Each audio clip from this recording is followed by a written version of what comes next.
All right, welcome. Oh, sorry, Troy, I forgot. Thank you. All right. Welcome. I will call the West Ada School Board meeting in order. And the first item up on the agenda is the Pledge of Allegiance. So please stand.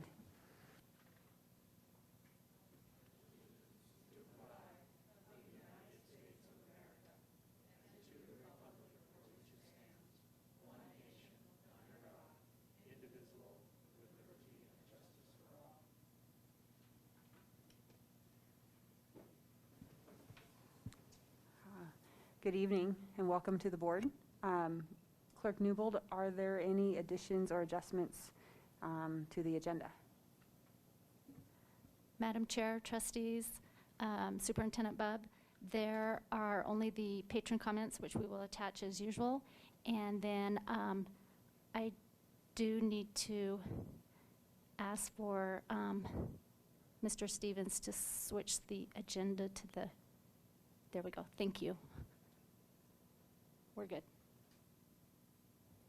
Thank you. It looks, we did have an adjustment on the agenda just to get all of our board action done before we go into work session.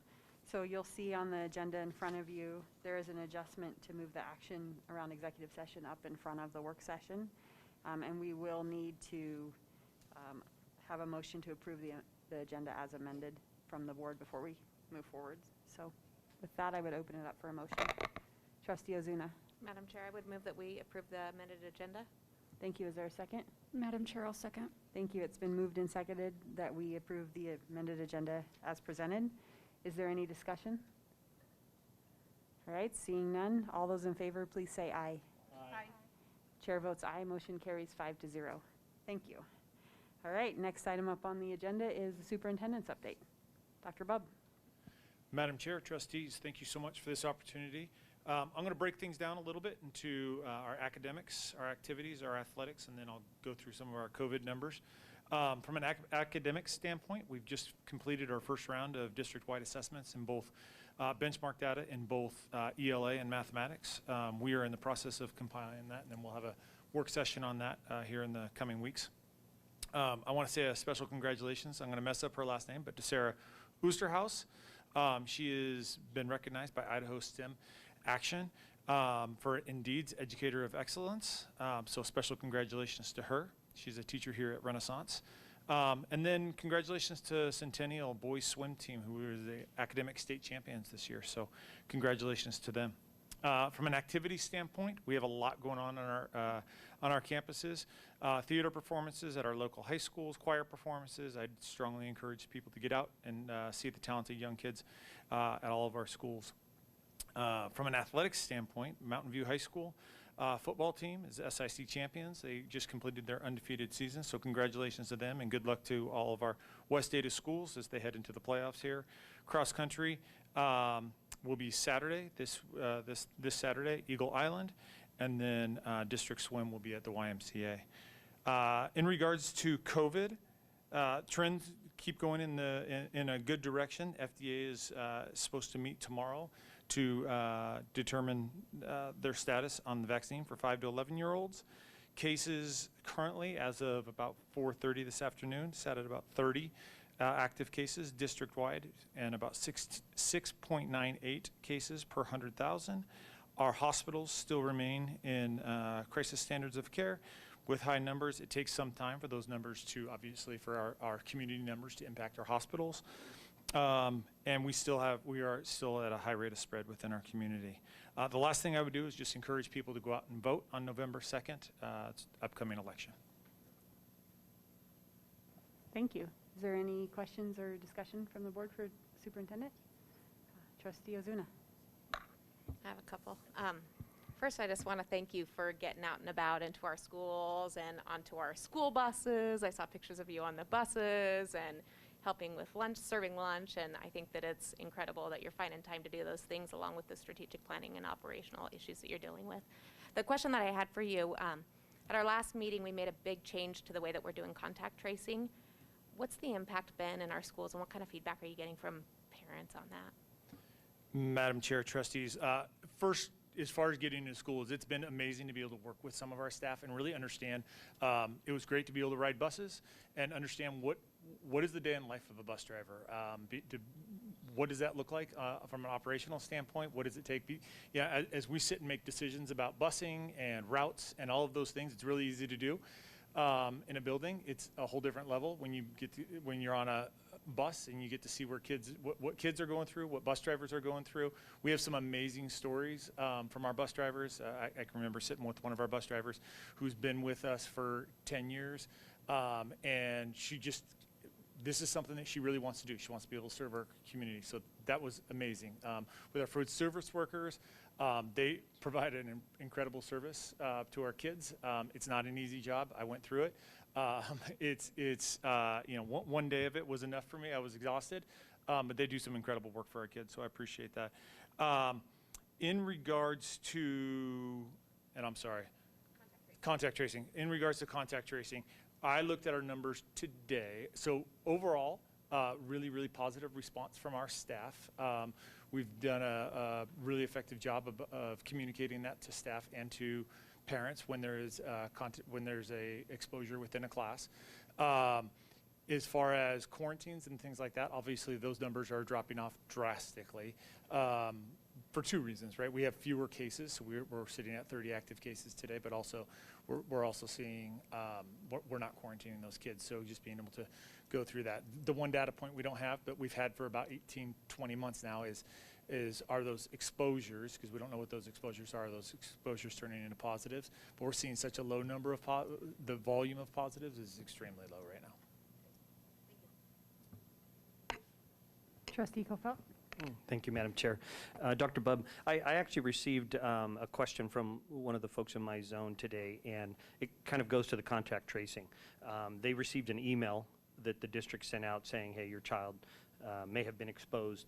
But there was no date given as to when that exposure may have occurred, and the feedback I received was, having the email, but not knowing, was this 10 days ago, 8 days ago? Should I be on the lookout? And so I just wanted to get your feedback on that. Madam Chair, trustees, absolutely. I will take note of that, and we'll make sure that's included in that, because that obviously is an important piece of this. Thank you. Anything else? All right. Thank you, Dr. Bob. Next item up on the agenda is our annual audit presentation, and Ms. Diggs from Ide Bailey is here, I think. But Mr. Gillen, are you introducing her? Okay, great. Thank you. Chair, trustees, Dr. Bubb. I'm going to start with a little bit of presentation, and then I'll turn it over to Kristen and give her an introduction, and we'll talk a little about the audit. So just to start with, I wanted to give you a little bit of context for what the audit process is for the district. We're going to talk a little bit about the workload on staff. I just think it's important for them to know and to recognize all the hard work that it takes. It is a busy summer for many of our folks. And so I'm going to talk about some key takeaways. I'm going to steal some of Kristen's thunder because I want to brag about the great things that our district has done. And then I'll let Kristen talk about all the financials and the numbers, and you'll get a break from me sharing financial data tonight. So our audit process actually begins for us in May.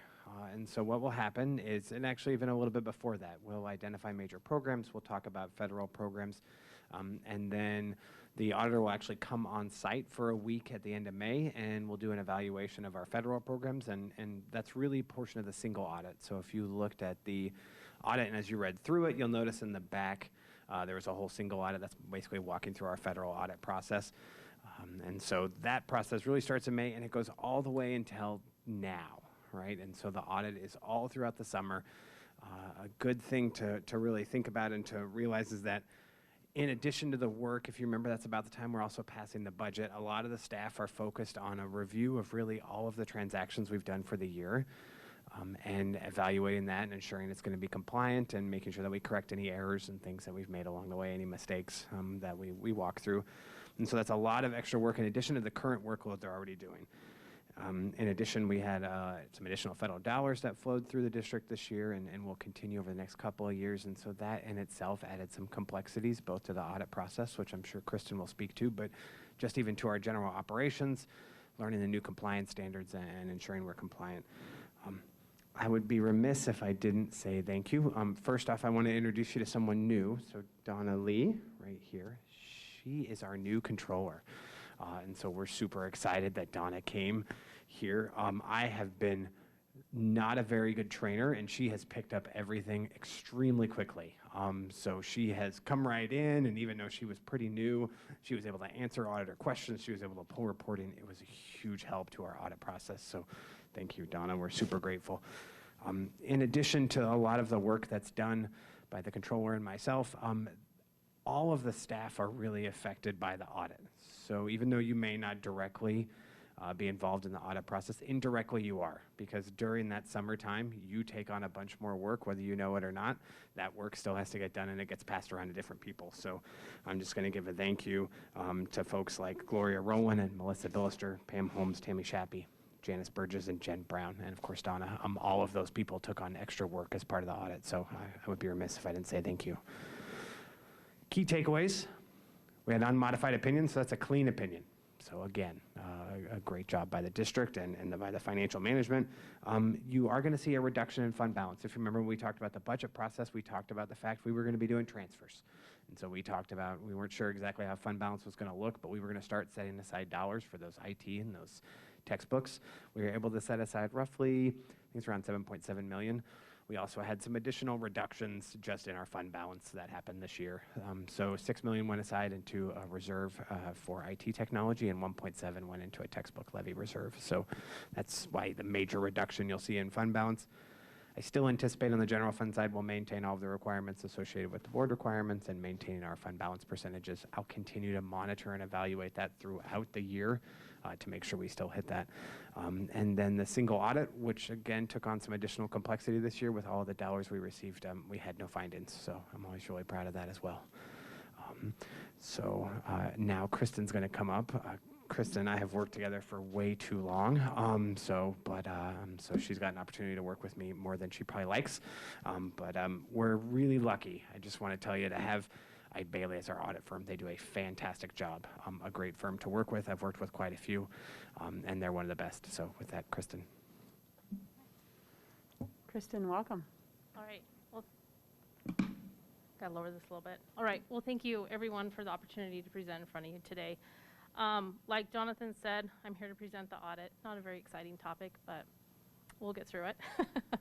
So as far as the audit goes, a lot of it is what Jonathan already covered. This process does begin in the spring. A lot of it where we're talking with management about what the major federal programs this year. Obviously, COVID was a big aspect of what was going on this year, what was going to be spent on ESSER funds, what was going to be spent from the governor's money with CRF. So we took a hard look at that. One of the nice things about the management that you have here is that it's an open discussion throughout the year. So as they have questions, they reach out to us. And especially where the federal funding was so very in flux as to what was allowed and what was not allowed throughout the year, it allowed for us to get on the same page, so where the audit, it wasn't as big of a deal going into the actual testing. We do take a risk-based audit approach. So what that means is we're looking at the programs that we reviewed in the prior year. We're looking at findings in the prior year. If you remember last year, with the school lunch program, we did have a finding over cash management. That was one of the areas that we looked at this year. We did not have a repeat finding again. So management was able to correct that. And then with the year-end testing, because we do come out in May, obviously we have to come back and we have to look at the federal expenditures at the closeout of the year. So we wrap up that testing when we come back out and do the remaining of the testing in August, the end of August. And then with the financial statement audit, again, this process begins in the spring. It is a risk-based audit approach. We're looking at revenues pretty heavily. We're looking at, this year you had 2 bond refundings. We're looking at that. We're looking at confirmation, make sure that your liabilities are complete, your assets exist, and just testing all of that. And then now, working through all of that to get to the reporting piece of it. So as far as the single audit goes, if you look on your schedule, findings and question costs, so that's towards the back of the report, you will see that we reviewed 3 programs, federal programs in the current year. We looked at the Title I program. We looked at the Elementary and Secondary School Emergency Relief Fund, or ESSER, and we look at the Coronavirus Relief Fund. So those were the funds that were passed through the governor's office. And then again, followed up on the child nutrition cluster finding from the prior year. Like Jonathan said, we did have an unmodified opinion on compliance, and so this is found on page 62 and 63 of your audit report. So it's the cleanest opinion we can give, and basically based upon the testing, we were able to get comfortable that you were in compliance, and there was no findings. As far as the financial statement audit goes, I just wanted to call out the significant estimates that you guys have in the financials. You have a pension liability that has related deferred inflows and outflows. This is your piece of the per se liability that's out there. There's also an OPEB liability and an asset associated with that. So with per se, you also have the sick leave asset that's recorded on the books. You also have an OPEB liability for your own plan that you have. And then you have the self-insurance IBNR liability. The significant transactions that took place in the current year, you had 2 refundings. You had your 2020 refunding that took place in July of last year, and then you had your 2021 refunding, which took place in June of this year. And then obviously, COVID is a big topic. So with the funding and everything, those were significant transactions that went through in the current year. So when you look at the schedule of expenditures of federal awards in the back of the report, you will see that the CFA this year is sitting at about, I think it's about $38 million. That's about a $21 million increase from the prior year because of all the COVID funding that you had come through on the district. Based upon our testing, we were able to issue an unmodified opinion on the financial statements, and this is found on pages 1 through 3 of the audit report. We also had an unmodified opinion on the internal control over financial reporting. So based upon our walkthroughs, understanding if we would have had any significant adjustments, this would be where we would write up the district if we had any issues. We did not have any issues. There were no adjustments. We did have one pass adjustment, but this was something that management elected to pass on. This wasn't an audit boo-boo. So the other thing that you will see in the audit report on pages 1 through 3 is we do have emphasis of a matter paragraph, and what that means is that in the current year, GASB implemented GASB 84, so fiduciary activities. So if you remember from last year, with the ASB funds that you had, they were on a separate report at the end of the financial statements. Well, under GASB 84, those now are required to come in on the fund financials. So because of that, we had to restate beginning fund balance in that position. So some of the key takeaways on the audit report: fund balance, like Jonathan said, is sitting at about $30 million. This is a decrease from the prior year. Again, this was planned based upon the transfers and setting aside of money. Revenue this year is sitting at about $243.1 million in the general fund, and that is an overall decrease of about $2.2 million. So when you look at that year over year in the general fund, you're going to see some larger swings within it. So your state revenue did decrease by about $8.7 million, but you did have the additional funding from CRF, which was sitting at about $12.7 million, and then property taxes were actually went down in the general fund by about 1.8. So all of that equated to about a decrease overall in your revenues of about 2.2. The total expenditures were sitting at about $244.6 million. This was an increase of $13.1 million. Again, with your funding that you got with CRF, that's a cost reimbursement grant. So you had to spend the funds in order to get the funds. So you got about $12.7 million that went through the general fund. So that's basically your increase that you're seeing. And then again, your federal expenditures were sitting at about an increase of $21 million, mainly due to the COVID funding that came through the district. And with that, any questions? And before that, I did want to say thank you to Donna, Jonathan, everyone at the district that we bug, both when we're doing the federal funds testing and both on the year-end audit. You guys have a lot of good people that work here, and we appreciate it. So. Thank you. Is there any questions or comments from board members? Trustee Kofelt. Thank you, Madam Chair. First, I'd like to thank you for your hard work and the district's administrative hard work on this. As I was reading through this, I was telling some of my colleagues that I truly appreciate why it would not be a good thing for me to be a CPA. You know, there's people with great skill sets, and I'm glad you and Jonathan are here with us with those. I'm just going to make a few comments, not necessarily questions, that I just wanted to highlight.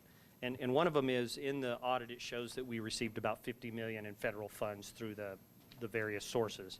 And I just wanted to point out that although those funds are very, very helpful, it's important to remember those are one-time funds. And I think it's important for folks to remember that because, you know, there's no guarantee that the federal government will allocate funding going forward. And so that's monies that cannot be planned for in the future, although they're beneficial now. The other thing I'd like to touch on is just our net position. You know, someone looking at this might look at the net position and say, wow, there's a chunk of money sitting there. Why are we looking at a levy or a bond? And what's important to realize about that is those funds are being put there to address significant capital expenditures and things that we know coming forward. And that really is a kudo to our administration and Jonathan for working with the board to kind of plan for those expenditures. So when you see that number, it's really being saved for some future expenses. And then the last thing I'd say, and this is another kudos to our administration, is that you know, our general fund balance did go down, but the reason for that was, as Jonathan touched on at the beginning, was some foresight in shifting that money over to areas where we know there's going to be significant expenditures coming, so that we can kind of head off that and it's not a significant impact in the future years when it comes. So again, great work by our administration, and thank you again. Mm-hmm. Thank you. Any other comments or questions? I have one around the pension liability. Yeah. Could you just walk through what that really means for us? And what liability we have outstanding and what kind of risk there is with that liability? That's a loaded question. Okay, so so the pension liability, what the deal is with the pension liability is Percy has an obligation to make all of the pension payments going forward. So they calculate based upon actuarial calculations what they think that liability is going to do.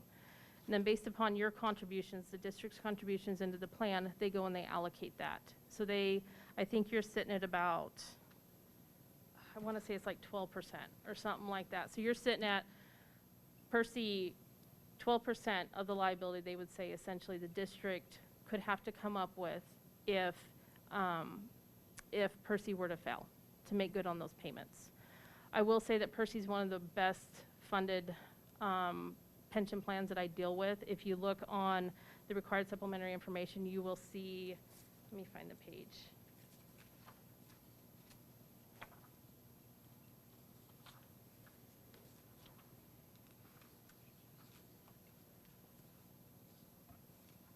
Trying to find the RSI for them.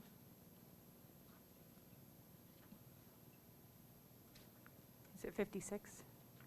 Yeah, I think so. So if you look on page 56, the plan fiduciary net position, so on the last line of the top section of it, you'll see that Percy's sitting at 88.22%, and then prior year it's 93. So they have investments that offset that liability. So what they're saying is, of that total liability, they're funded up to 88.22%. So that's really good. So it's just your piece of what that liability would be if Percy were to fail. I think I was curious. So what I think I understand is, as Percy manages, their funding liability is going to go up and down depending on kind of the investment income and the liability of retirees or people in the retirement system. That varies every year, and then because that varies every year, as a fund gets managed, then we have a portion of that if everything were ever called all at once. Okay, Yep. That's helpful. The other thing to note is this calculation is done a year behind. Okay, So it's a this year is old. the investment performance as of 6/30/2020. Essentially, we don't, when I was asking risk, I was asking around, we don't need to add any dollars for that. That's actually kind of a standard measure. Okay, that's helpful. Yep. My other question is around the self-insured liability, and what insurance coverage do we have that is self-insured that's causing that liability? So you have, let me find the page. So basically, it's like your medical claims. And let me see if I can find the page.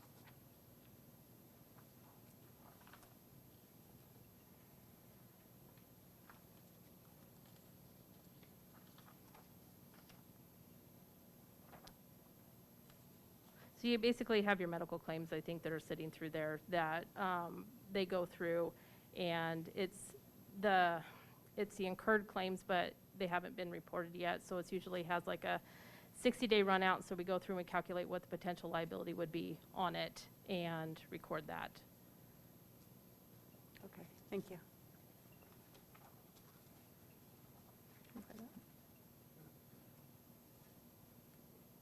Any others?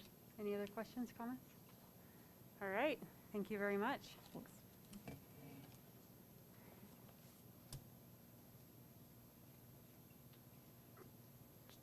Mr. Gillen, are you good? Or I didn't know if you were coming back up or not. Chair, trustees, Dr. Bubb, I'm available to answer any of the questions. Otherwise, standard process is that we would ask for your approval of the audit as presented during action. Okay, thank you. I think we're good. All right, Mr. Heller, patron grievance policy, number 203.3. Yeah, so Madam Chair, trustees, Dr. Bubb, tonight we are bringing policy 203.3 patron grievances to you for the first reading. This policy has gone through the policy review committee process, which included myself, Dave Roberts, Jonathan Gillen, Marcus Myers, trustee Kofelt, and trustee Buffy. Most of the changes that are identified in red are language changes just intended to make the policy clearer, easier to understand, and easier for individuals to identify who to take their complaint to. The most significant change in this policy as of right now is toward the bottom of page 3 in the paragraph which is right above level 5. Our current policy outlines that if the grievance is filed against the superintendent, that the board chair carries out the responsibility of the superintendent for that grievance during level 4. The committee felt that it was more appropriate for the board chair to refer the matter to an outside agency to review the complaint. And then the next step after this would be for the complaint to move to level 5 in the entire Board of Trustees. There is an area that we haven't addressed yet within this policy, which is how does a patron go about reporting or filing a grievance against the superintendent? That's not outlined well in this policy. So when I meet with the policy review committee next week, I have some draft language to talk with them about that would essentially ask that the patron bring that grievance, that complaint, to the board clerk and the board chair. But that will be something the policy review committee will review next week when we meet. Other than that, at this time, I'd stand for any questions.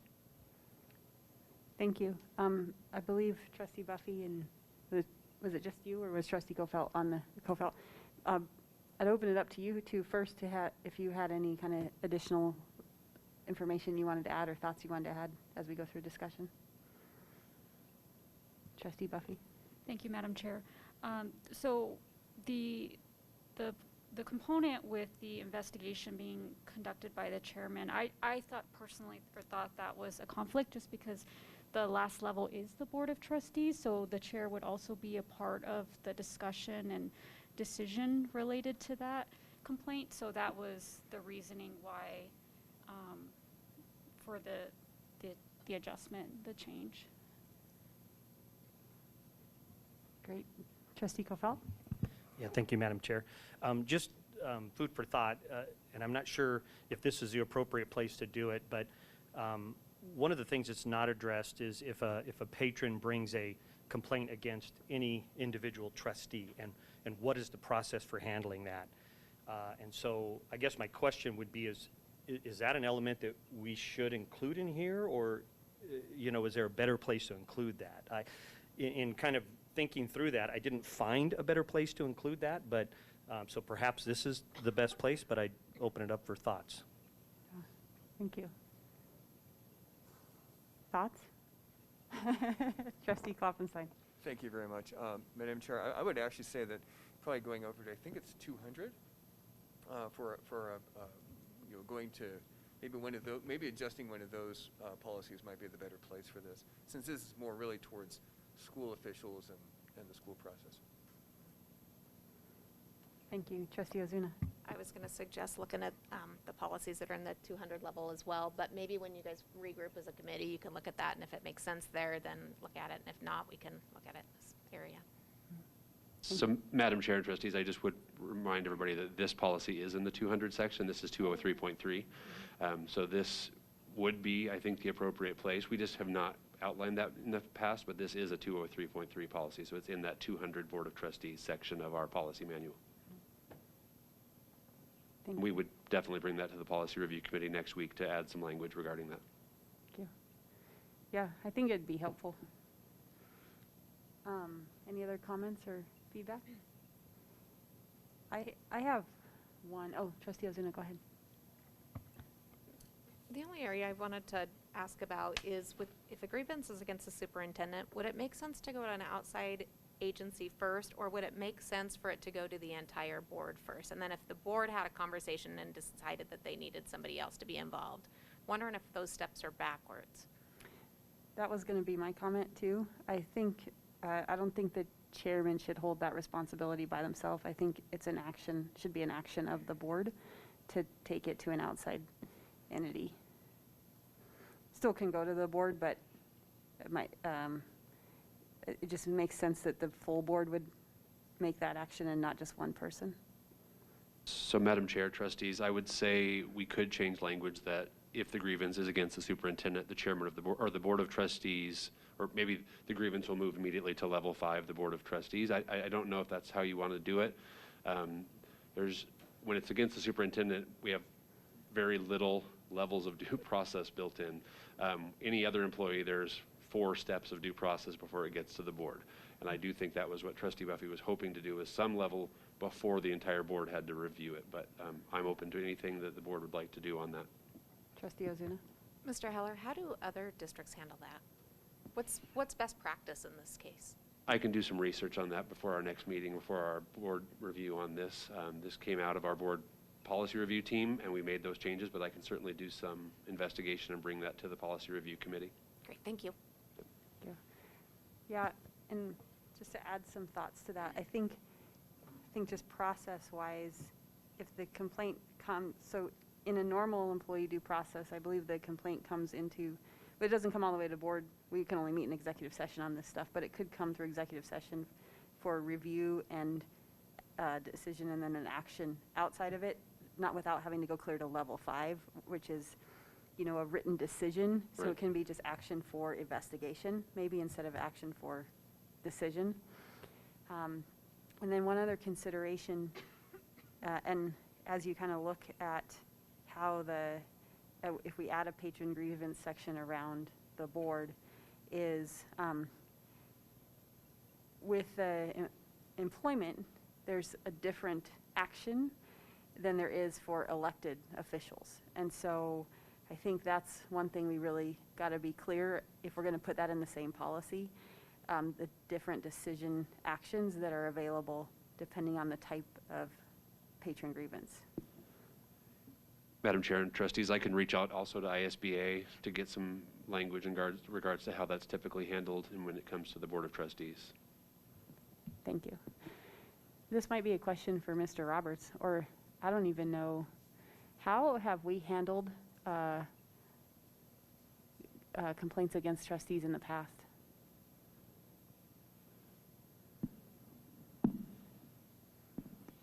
Madam Chair, in my history, I'm not recalling any grievances against trustees in my history here, so I can't speak to that. Or if you were involved?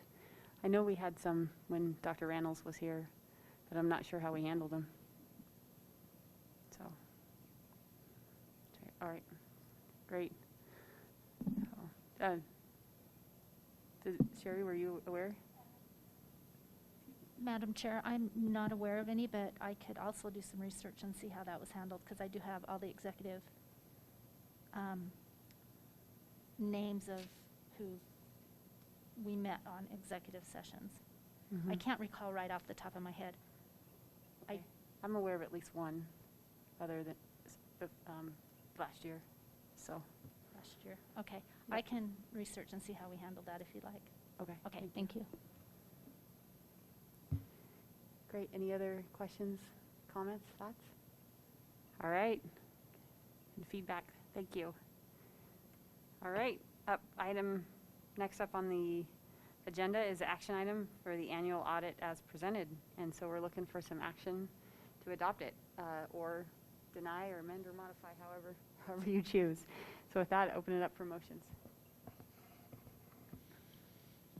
Trustee Kofelt. Thank you, Madam Chair. I'll move that we approve the annual audit as presented. Thank you. Is there a second? Thank you. It's been moved and seconded that we approve the annual audit as presented. Is there any discussion? Seeing none, all those in favor, please say aye. Aye.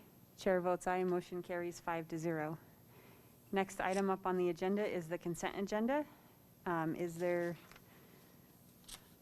I guess I would open it up for any questions before we move into adoption. All right, seeing none, a motion is in order.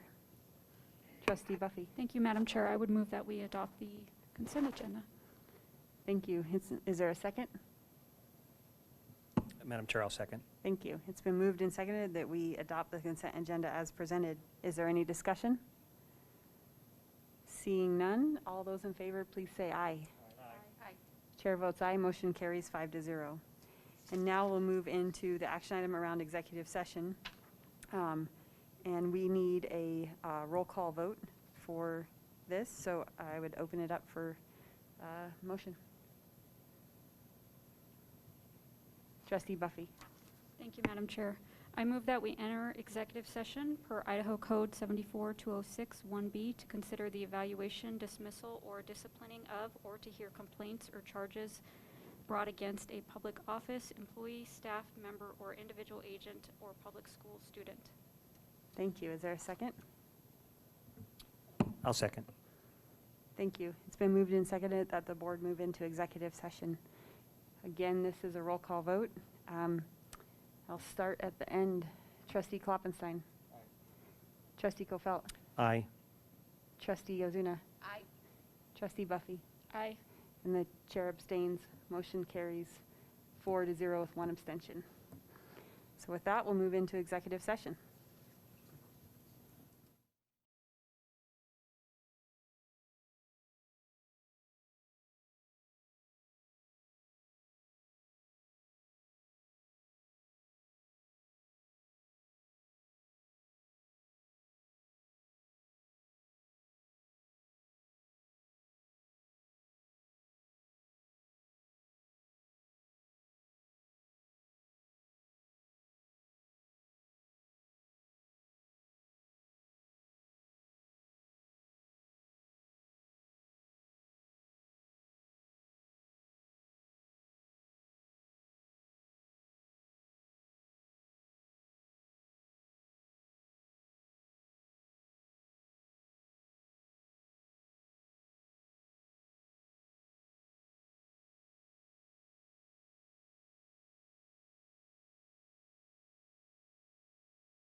right, great. Thank you. The board's back from executive session at 7:45 PM. And Troy reminded me that I missed an item on the agenda before we went into executive session around future agenda items. So before we go into action, I thought we might back up and catch that one real quick and just make sure that if there's any future agenda items that the board members wanted to have put on the agenda in the future, that you had an opportunity to say that before we go into item number 10 on the agenda. Trustee Ozuna. I don't recall if I asked for this already, but with a couple new board members joining in January, I think that some ISBA training early next year would be beneficial. Thank you. Okay, we'll put that on there. Great. Anything else? All right, then we'll go into action item number 10, and possible motions to address matters considered in the executive session, and I would open it up for motions. Trustee Kofelt. Thank you, Madam Chair. I would move that Trustee Kofelt and Trustee Ozuna work with district administration to provide a response to patron complaint A and B. Thank you. Is there a second? Madam Chair, I'll second. Thank you. It's been moved and seconded that Trustee Kofelt and Trustee Ozuna work with the district administration to provide a response to patron complaint A and B. Is there any discussion? Oh, I guess there's no discussion for executive session, so. All right. I just will confer that I will be abstaining from this motion for the board's purpose. So with that, this doesn't need a roll call vote, does it, Sherry? Okay. Then all those in favor, please say aye. Aye. Chair abstains, motion carries 4-1. And with that, we'll take a break for 10 minutes and we'll set up for the work session. So thank you. We'll see you in the work session in 10 minutes.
right, we're back in session, work session. Just a reminder, work sessions are less formal, so make sure everybody gets an opportunity to speak when they need to, but we do not have to go through the chair for a work session. I mean, if you want me to, I'll do it, but if I'm not paying attention, you can just go ahead and go. Okay. So, and I was kidding about the not paying attention part.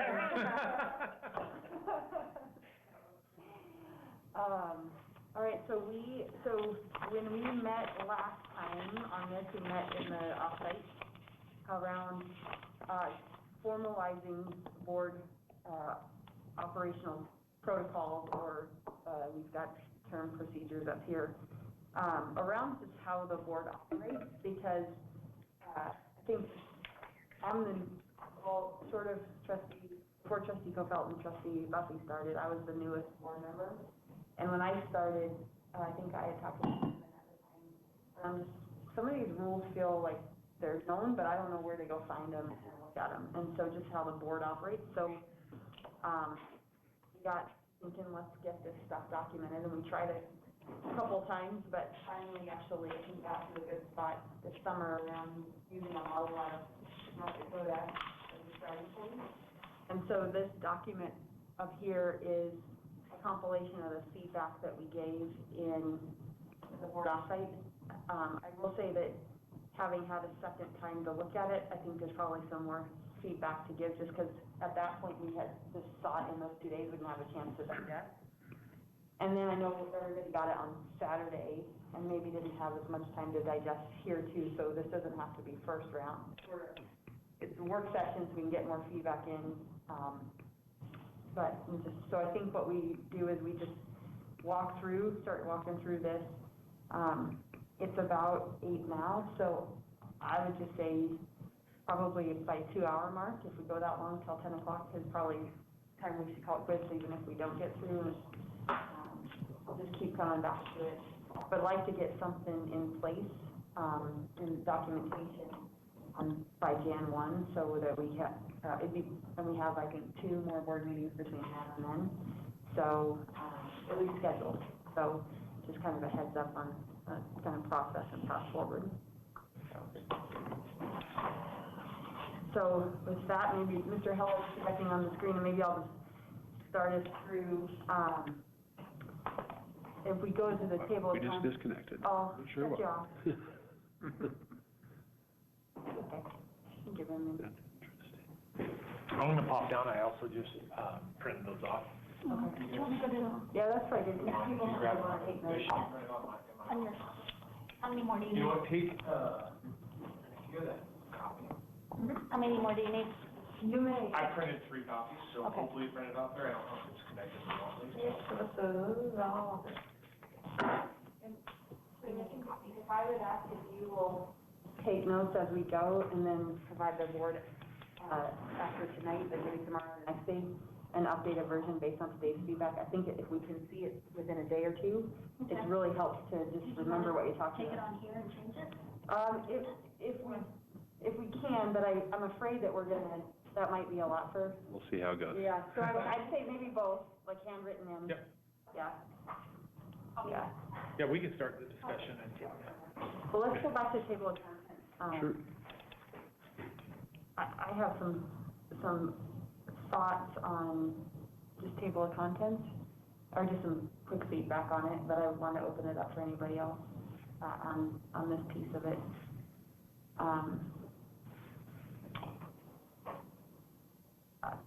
Like my quick feedback is item number 4 isn't in the document we got. No. So that one probably we'll want to talk through. And then I have a kind of a question around the board around whether we want protocols or procedures. Because I think we've been calling them protocols, and then there's procedures, and I think they're a little bit different. So we've called it procedures in some places, and then we've called protocols. And just as we go through, maybe we kind of think through that around what is the definition and how are we using it, so that we, because procedures to me says there's the step-by-step you have to do. Protocol says this is how we will operate, and so procedures are a little more detailed, but I don't know if everybody else is seeing that the same. And I don't know if we want to, how prescriptive we want to get, or how much flexibility we want to allow for. So that's been another question throughout the whole thing. And then, I had a question, I don't know who created this part. I took the Bismarck documents and moved it into Word and then tried to take out references to Bismarck, made it more West Ada aligned as best I could. That's why the candidate information sheet's not there, because obviously that's a different type of formatted document we couldn't pull over, so we'd have to create that ourselves to decide how we want that. And I think we have a trustee application form that we would just place into that spot, which was what I was thinking we would see. My question then, and maybe I think you probably answered it, but let me just confirm, is did we bounce this up against our stuff that's already in board policy at all yet? Not necessarily. There are a few places where there was clearly things that they had that didn't match with what we had, but There's some really unique policies that that we just pulled out. It's not the way we do business here. They had one about board member compensation, because North Dakota compensates board members. We Idaho do not. We immediately pulled that out.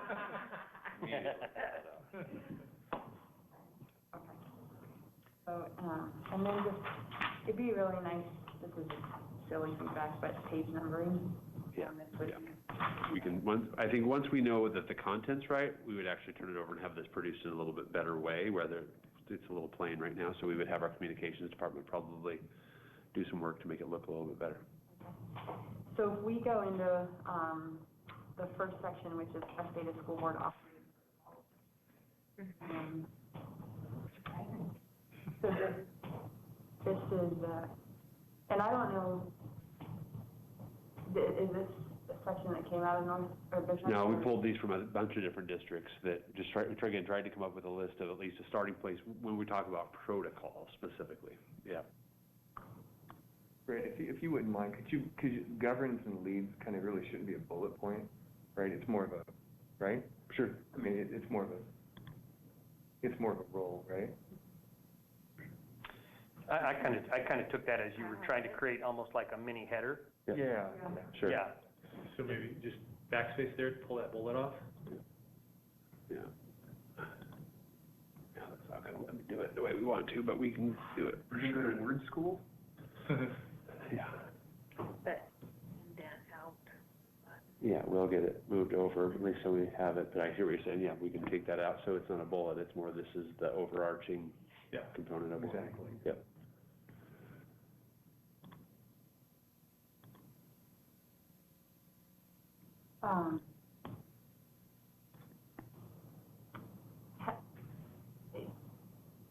What I kind of wondered is how all the code of ethics and some of the other stuff fits in with this stuff.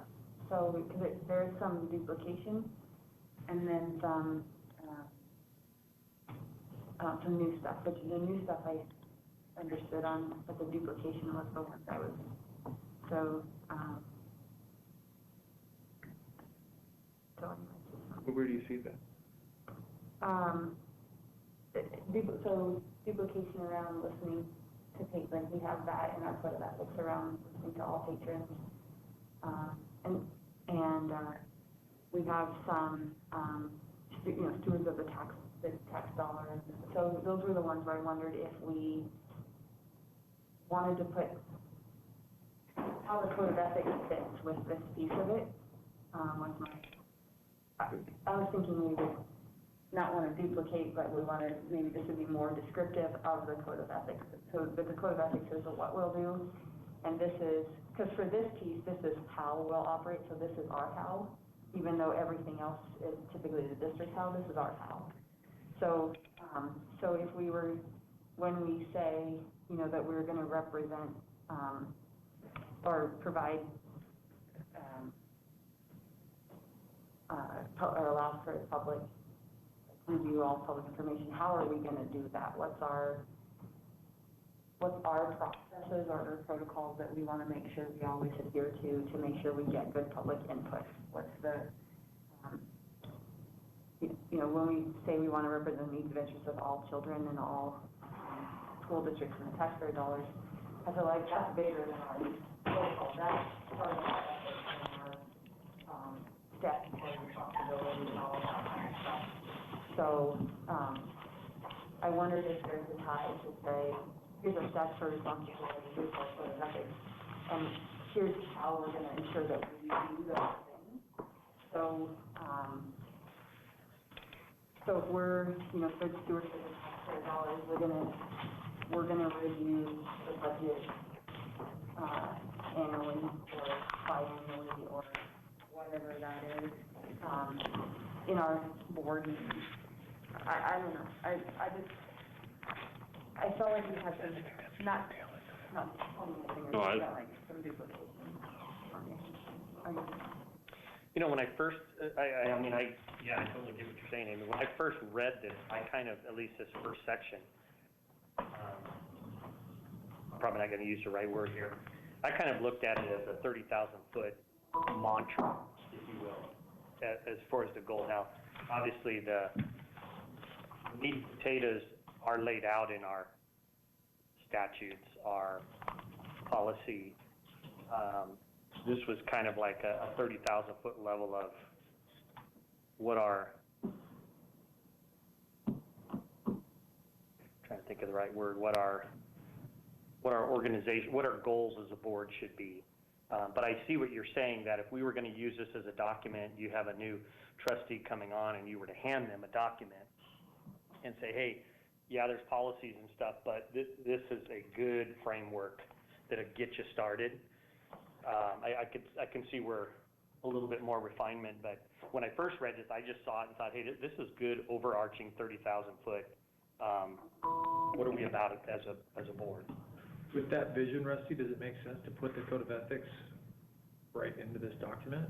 Meaning, like, you're going to give this to a new board member, and so that way it's duplicated, literally intentionally duplicated, so it's sitting right there. Yeah, or at least reference something like that. Yeah, you could put it first, kind of to what you were saying, Amy.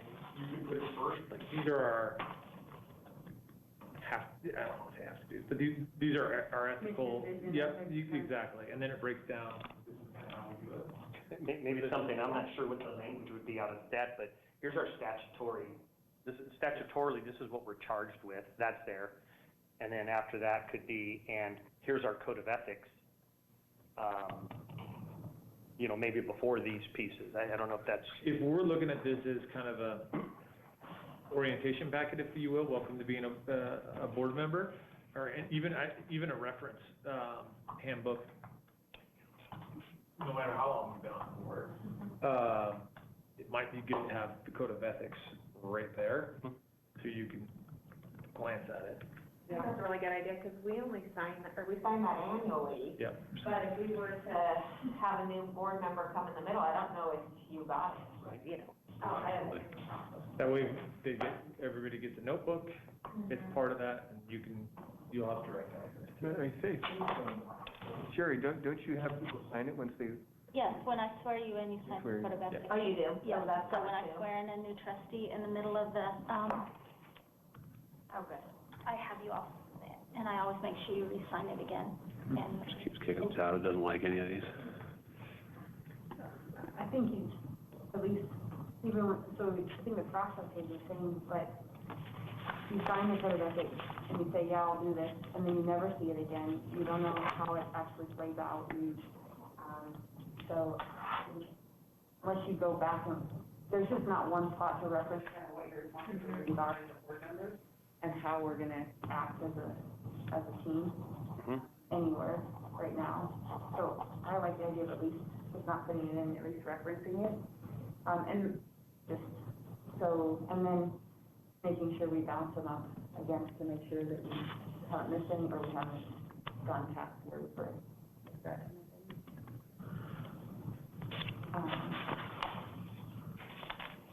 So if we slide that in there, how do we feel about these, overarching statements? Yeah. I would have to feedback on I thought 5 and 7 could be combined, following the chain of command and communicating with the parents, because they're really, they all kind of go together. And so just as you're reading through it and you're kind of looking for what to do, those two actually fit really well together. And then I don't know how far this goes, but one of the things that's been most valuable to me is that when you do hear the complaining complaint and you walk a parent or through that process with the administration, it's also helpful administration loops back with the board members so that you know the parent, it was either addressed or it's being handled or something, so that you can, I like always check in with the parent, like, hey, are you good? Like the handoff is made, so that they're not, oh, so-and-so's going to talk to you, and then they never hear anything for 2 weeks, and then they're frustrated and you don't know.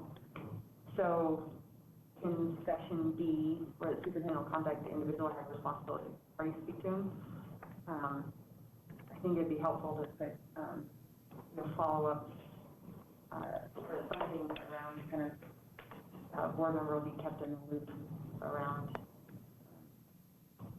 resolution process or something like that. So I disagree with that one a little bit. So in 5A, well, actually just in 5 in general, where it talks about we'll either refer them back to the teacher or principal, or we'll talk to the superintendent. I think very rarely should we ever bring any of these items to the superintendent directly. And then if we're referring somebody back to a principal, and most likely it's an issue regarding their child, I don't know that we want someone to have to report back to us, because those are operational issues, not governance. And we're kind of reviewing the policy that basically talks about that. I thought the policy was basically saying, referring them back. If I could, if you don't mind, 5B, I think it was meant to say board members. It says board members put themselves in a precarious position when they promise resolution of a situation. Is it trying to say is it trying to be referencing to what B is, or the first part, that first sentence? It just sounds awkward. It sounds like we're supposed to put ourselves in a precarious position. Something to avoid Maybe something like that. So I'll give you an example of an experience I had. I had a parent who actually went to, their child had a threat made against them in the classroom, and they contacted me. I worked with Marcus, who was the regional director in that area at the time, and he worked through it with the principal. They had went to the principal, which I asked her if they went to the principal. That hadn't proven the path that they wanted, so I referred it over to Marcus. He went right back to the principal, worked through the whole thing, talked to the parent. Marcus called me and let me know what he had done, and the parent also called me and said, hey, I just want to let you know what happened. And because I had both responses, I was able to validate that it was handled well from both situations. If that had been different, if that had been, either two different understandings of the situation or a negative response, I think it would have been a really hard position to be in as a trustee. And so that's why I like the follow-up of, it's not like a detailed follow-up, but it's, hey, we've contacted this parent, we've got them in contact with the principal, and we're going to work through this. That's as much as I would. But sometimes you hand it off and you never hear anything back, and I've had this happen too. And then I check back in with the parent, like, hey, did everything work out okay? And they're like, no, I never heard from anybody. And it's like, well, shoot. But now I wish I had known that had happened. And personally, just a few times, I've found that has been occurring. Like when I've forwarded something to Dr. Bub or something, I'm usually the response to the person, if I make the connection, I'm CC'd on that response, so I know, okay, it's been addressed. So, there is valid benefit to that, because then you can say, oh, okay, hey, it's being handled. Now, how it's handled, I don't really need to know about. I think some of the difference there is you're making the connection, where really what we ought to be doing is redirecting that parent, patron, whatever, to make that connection themselves. And then we're not. Yeah, so the training that I got when I went to ISBA day at the Capitol, you and I went, and I don't know if you were in there with us, was to walk. It wasn't that you made the decision. It was that you walked them through, so you're a partner with the patron to get them to the spot you needed to get to, not to make resolution, not to make the decision, but to make sure that, because it is hard to navigate the system, and sometimes the face of the public is the board member, unfortunately. So, or fortunately, depending on how you want to look at it. So, that was the kind of training at that meeting. And I have found that to be really successful in able to walk them through. So that's how I started, based on that training. But, like if somebody were to bring a complaint to me, and I would redirect and say, you really ought to talk to the teacher, you really ought to talk to the principal, I wouldn't expect them to go talk to the principal and say, trustee Ozuna told me to talk to you. And so how does that principal even know that the follow-up needs to go there? Or is it more appropriate for me then to reach out to the principal or the teacher? I don't think so. I think we want to redirect. And I guess I'm looking for feedback from you guys on how this process works if a complaint gets brought to you. Because right now, we get too many. I mean, a lot of people just open access to people. I would, yeah. So I don't actually take it to the principal or the teacher. I redirect through that level.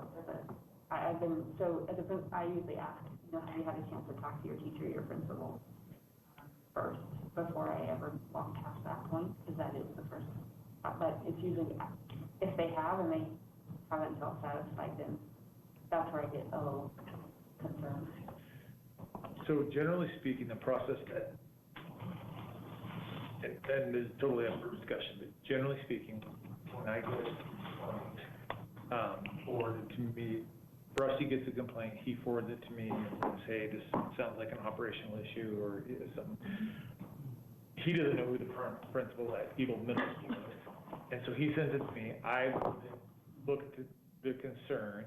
I see, oh, this is something in 6th grade English class.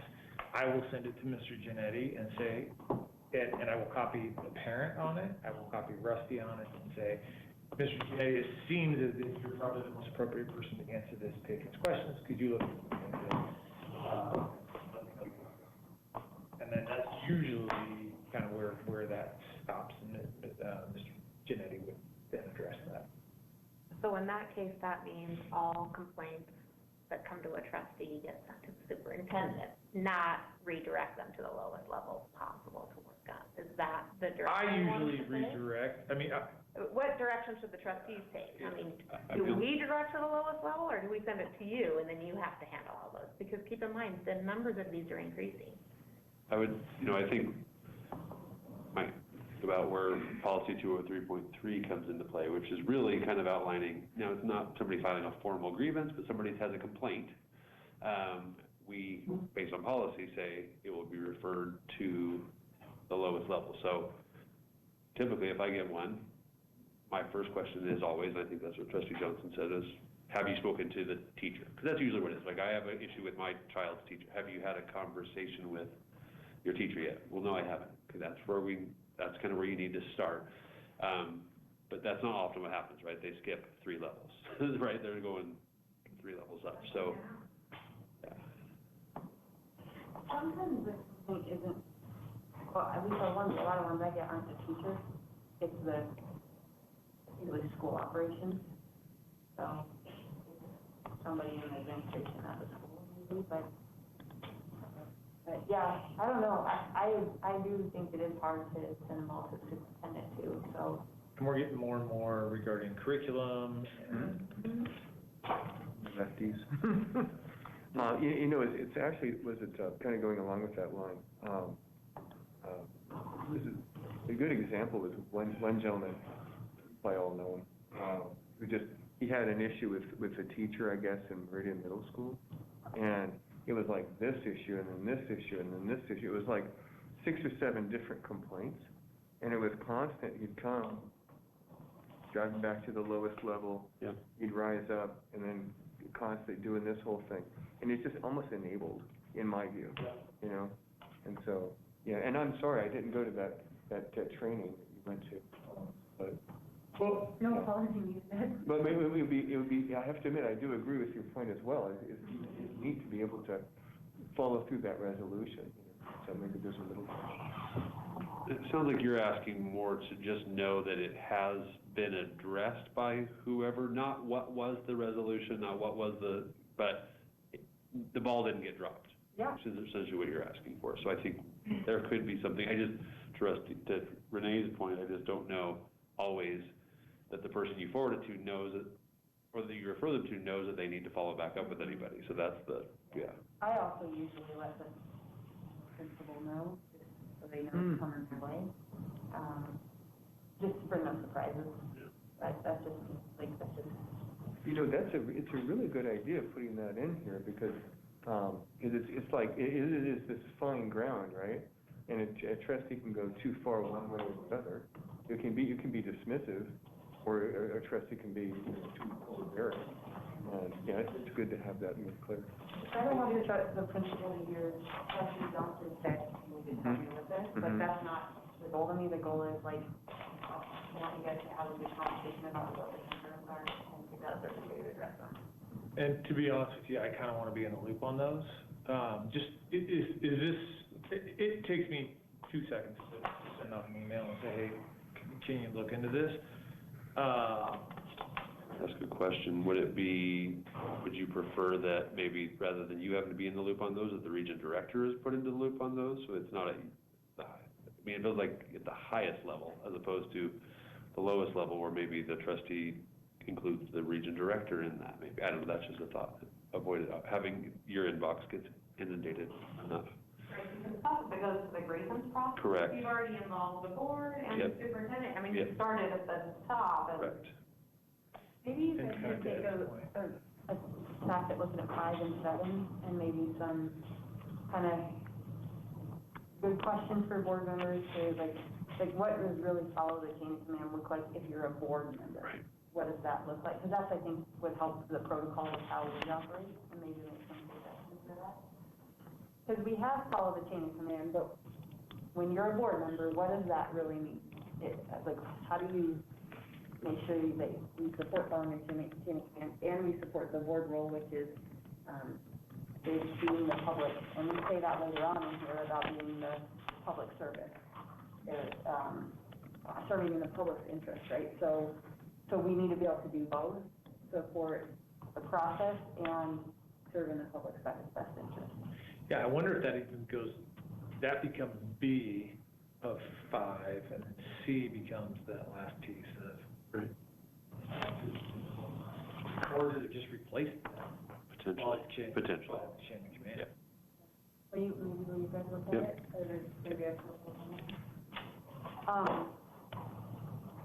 Number 6 in visiting schools isn't how we're operating today. Right. And so I wanted to talk about that. Yep. I think how we're operating today is individual purposes. We don't notify anybody, we just go, right? Like I go to my kid's parent-teacher conference or whatever. Sometimes you get to hear about it because I was a parent role, but, or say good things as a parent role, but the individual purpose role, we've been just kind of going. If you're a parent of a kid in a school, you just go, or go into the district volleyball, those kind of things. I think there's 2 roles. I think one is a parent role and one's a board member role. And when you're a parent, You don't have to tell anybody. yeah, I wouldn't. I would like to know if you're visiting schools only so I can get feedback on what that looked like and what those. So if you're visiting schools with the intent of in the capacity of a board member, I will never say no. I think the concern, I would never want you guys to be put in an awkward position either. I think that's where that concern would come in. So here's the piece that I want to talk to you. So first of all, official business carried out under board authorization is not something we do today either. Like any trustee can arrange to go to a school, it doesn't need the board to authorize that. For sure, happen. right. So I think we've got to take that out.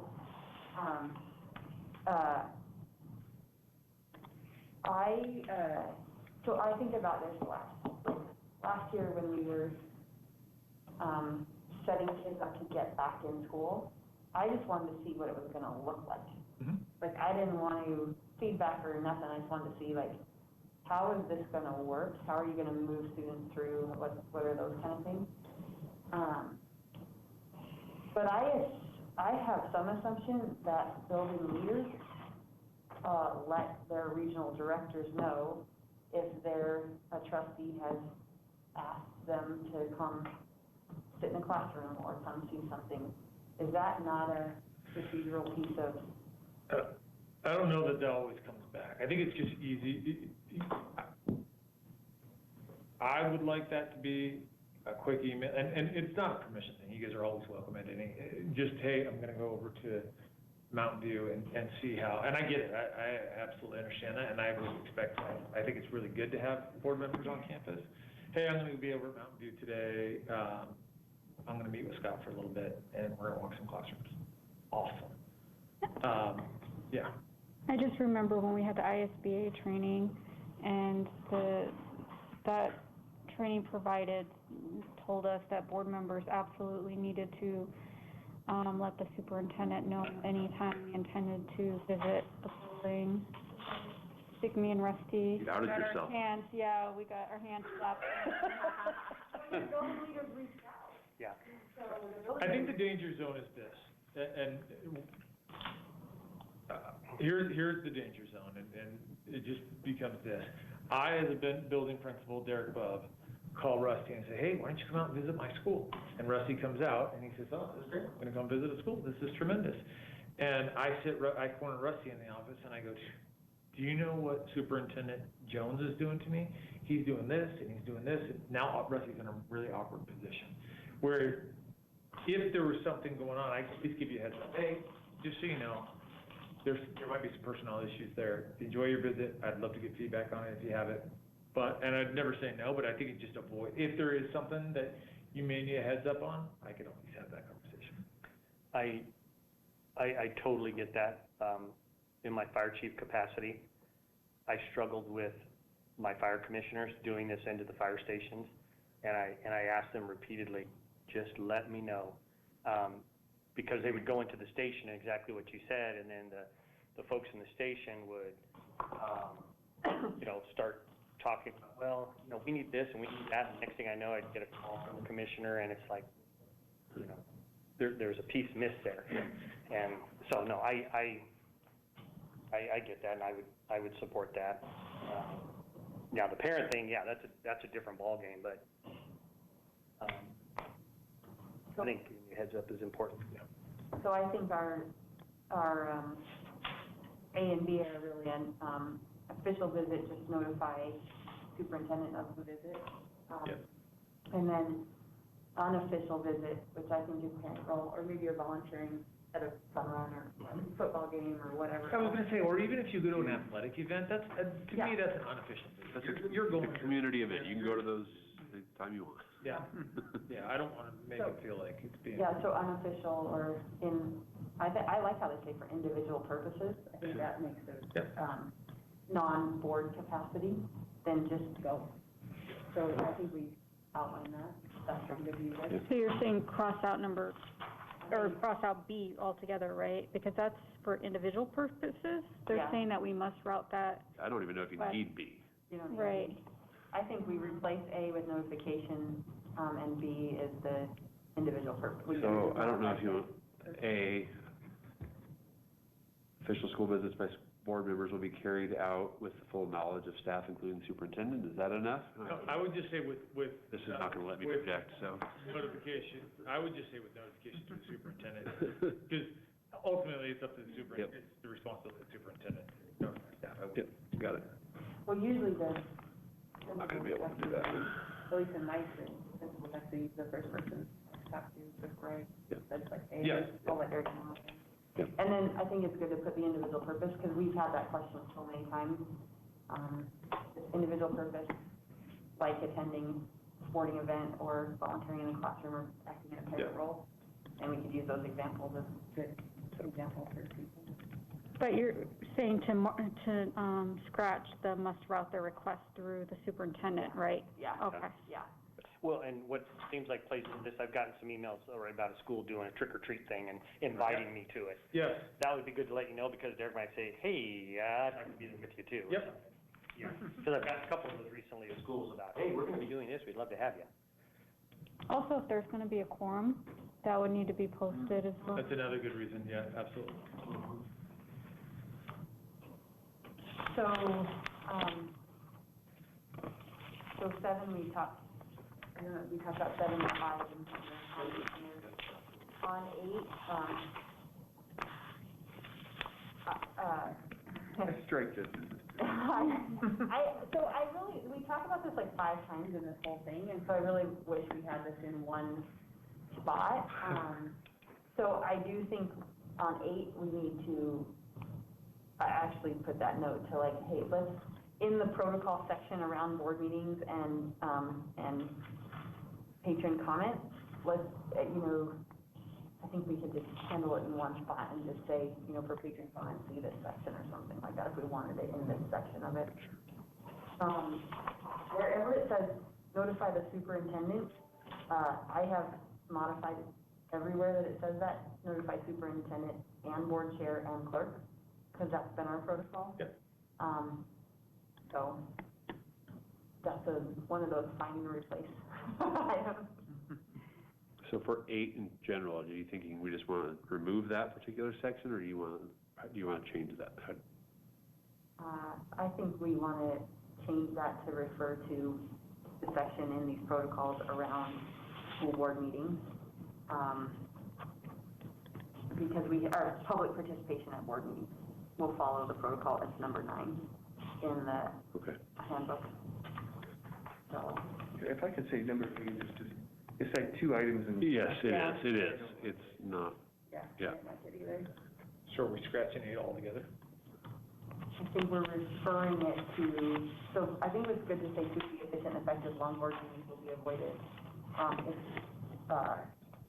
And then we can say. Board members need more information, see section 5 around school board meetings and free meetings, the 5, 6, and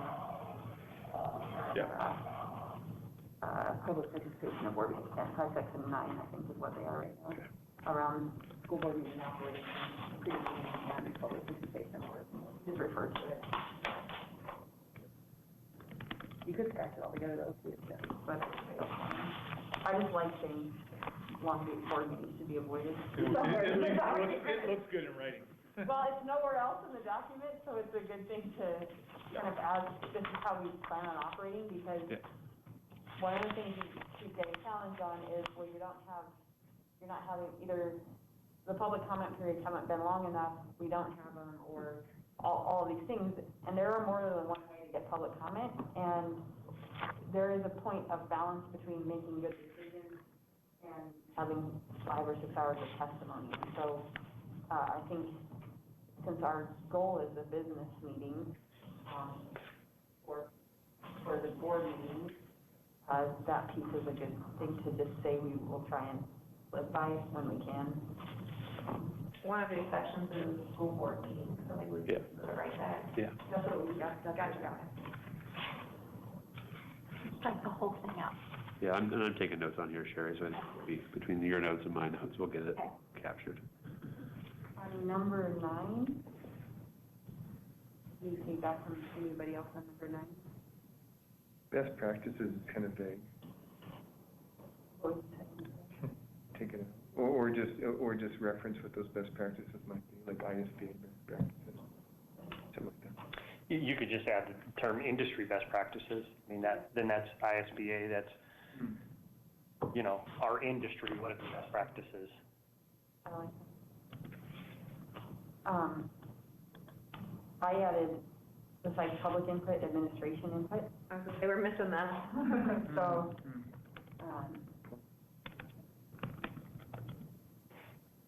I like, I never really liked the word cost. I mean, I like something more like fiscal impact, fiscal implications. I like that better too. yeah, me too. Number 10, any feedback? number 11.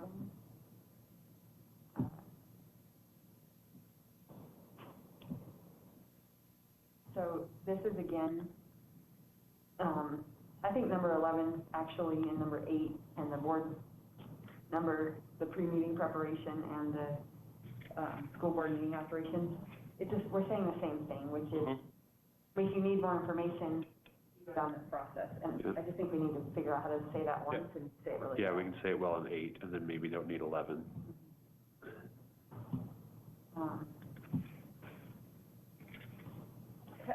I had a question on work sessions, Sherry.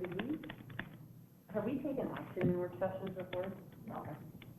I didn't think we had, but I just wanted to. I would like that you all maybe clarify or clear up for January, that maybe work sessions that we just do not the visual and the audio. So we need to at some time state if we want to get away from that, like not having it in one room or the other, if we just want a tape recording of it and that be available. I talked to Amy White today about just making this audio. And she said, so I think if we need, she said you need to announce it. You can't just like, we're done. So do that maybe in January, because we did it for COVID, obviously, because people wanted, but we've had a few work sessions where we did not when we were down at the other end. So I think you need to, as a board, decide what are you going to continue and give, and start that in January, and you have your annual meeting, or when you do this document, if that's what you would like to do. Maybe we could just put it in this work session. So I added just work sessions will be audio recorded and the recordings made available to the public, or something along those lines, really, that we're just saying this is how we'll do it. Right. So are you basically saying, Sherry, you want to return to normal? I was saying that in a kind and caring way. Number 13, I think it would be helpful to reference the executive session code section. Yeah. So that if you're reading this as a board member, you know what code section, because it's not just this packet, there's something. I think we can even paste, we can copy and paste that in there, that way they're chasing it down, they Yeah, if I read that and I didn't know any better, I might think, oh, I need to be sensitive. It doesn't seem very clear to me that I'm not supposed to talk to anybody about things discussed in executive session. Right. Yeah. Number 14, any concerns there? Or thoughts? No, but I violated this one. I kept calling Jonathan tonight. I know, I did all the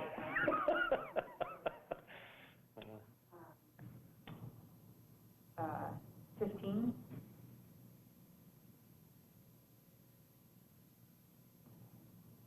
Would it be better on 15, just instead of read study, just board members are expected to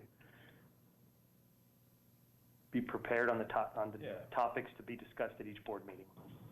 I don't know, maybe I'm overthinking that one. Is that the way that's worded right there? No, I think the way you said it is Probably, how yeah. I like be prepared. Just be prepared on the topics for the agenda.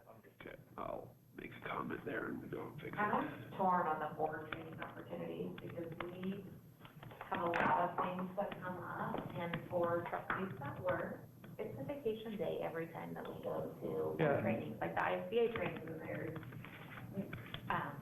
SBA trainings, and there's all kinds of stuff. One good thing, though, that's come out of the COVID is now that they are doing those all teams, and they're so like, say they're having something at noon and you're working, then later you can listen to it. So if I get that information, I can pass that on to you so that you can listen, because I know that the convention that's coming up, 90% of the people wanted it team so that they could listen to it at their own leisure. So. Yeah, I wonder if when you put something like board members will do their homework and participate when available in board training opportunities. As schedules allow, or whatever. Yeah, as schedules allow. But I think it's great to be there, and the more you can attend, the better. But it can't be an obligation. But if we put people in a situation where they have to choose between their job and. I do like what Sherry's saying, though. I mean, if it's available for you to review online on your own time, especially when you're new, you should. Yeah, and I do think that there is now the opportunity. So I think adding just the as their schedules allow means you may not be able to come live, but you might be able to listen to the recording on your own time. Yeah. 16, I had one change to just, instead of board of directors, just budget school district board trustees. Yep. Board of trustees. Yep.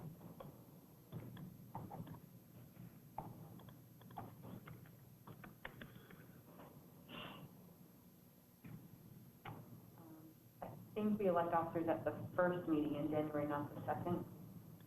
Correct. So that was a change in number 17. Yep. 17A, right? Yeah, he says that, the second meeting. Yeah, it was supposed to be the first meeting, right? So is it, so officer, just so I understand, so, I thought trustees were officially a trustee come literally the first calendar day of the year after the. January 1st at noon. Is that true? 'Cause That's what statute says, January 1st at noon. I didn't get anything till January 14th, so I got sworn in. Yeah, I think that's a mistake, because then it leaves this gap within the zone, right? So new board members assume office January 1st? At noon. At noon, following official certification of their election. Would that be correct? Yeah. Well, it's not the Real election cycle. official certification, because they're Okay, so I'll just put January 1st. in November. Because, yeah, you wouldn't be able to go into into an executive session with them. Yeah, I think it is, Dan, because I don't think it's the certification of the election. Correct. Got it. Do we need 317 at all? I think you do, because, you gotta know when you're, like, it was something I didn't know. Like, when I got my packet of information, these guys said, you're sworn in on January 14th, and that's the first time I got any, other than the times when I came in, that's the first time I got any information. So, I didn't know, and and also, I didn't have an email address for people to email me at, I didn't have, so, those are all, I mean, everybody else kind of came in off cycle, but I came in brand new, and those are all things that, like, when we orient new board members, those are things we should give them right up front. Yeah. And I know the outgoing board members, their emails turn off at January. 31st. Yeah, because I turned, 31st. Sweetney's went off at January 1.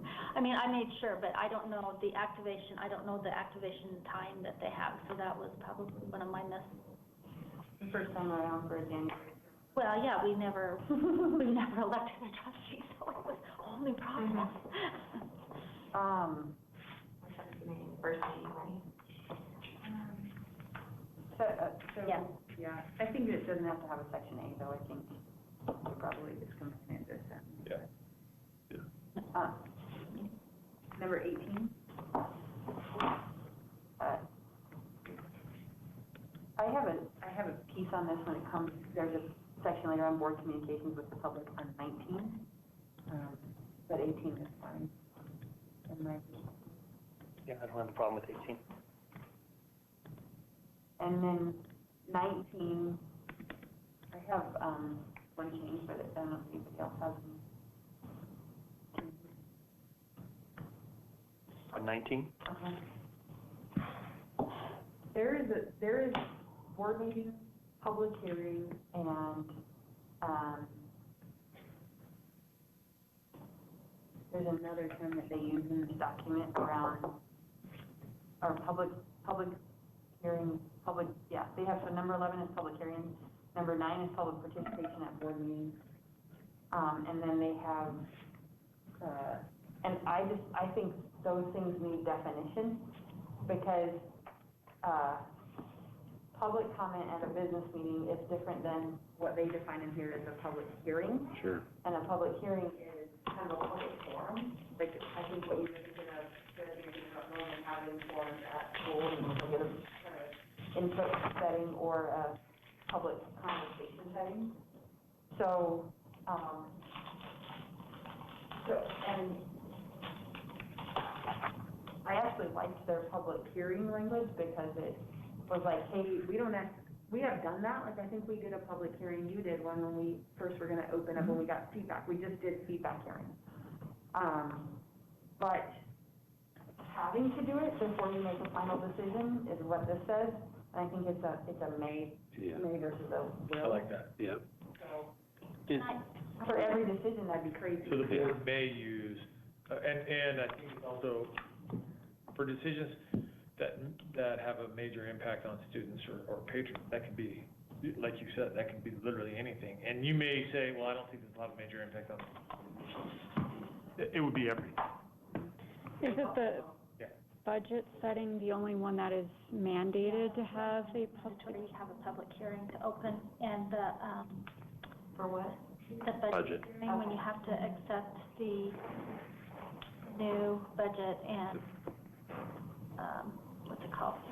No, the gate, but adopt, yeah. That is a budget, a public hearing. Yeah, I like May in there so it doesn't force our hand. Would it be more appropriate, Amy, to put a public hearing will be held for adoption of the fiscal budget and may be held for other topics as deemed necessary?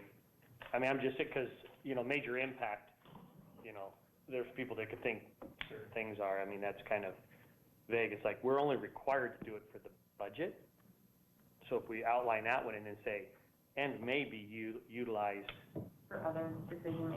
for other, and maybe with that to is, gather public input before making final decisions on other issues. If I were you guys, I would pull and look at the public hearing section in here, because public hearings in this document have a very specific way they operate. And it is kind of a back and forth. Right. It's not something we've done before. And then if you go to the next page, there's an item A under 19 for community forums. So there's public participation at board meetings, public hearings, and community forums. And I don't know. And I would argue that public hearing is the budget one. Community forums is often, I think, what you guys maybe are. Community forum, I think, is when you listen to the boundaries. and we can define it the way we want. Sure. Right? That's I mean, right. so we can say, hey, listen, public hearing looks like this, public forum looks like this, and I actually think that community. what we might do here is reference for decisions that have major inputs that the board would like to gather public input on, please reference, and then we change this public hearings one to public hearings and community forums, and we define out what the differences and what those look like. I like that. Because I would agree, a public hearing isn't a back and forth. So in here it is. I know, that's what I'm saying, and we should probably get away Yeah, from that. and we just change that definition. Yeah. Yeah. It's actually interesting, how they put this together in that public hearing section. So it's, Yep, we'll adjust that for sure. so then same thing with community forums. Yep. Number 20, anybody have any changes on number 20? I had one, just to add in, establish the vision, determine policies, monitor progress, and assure a process that addresses accountability. So I put monitor progress.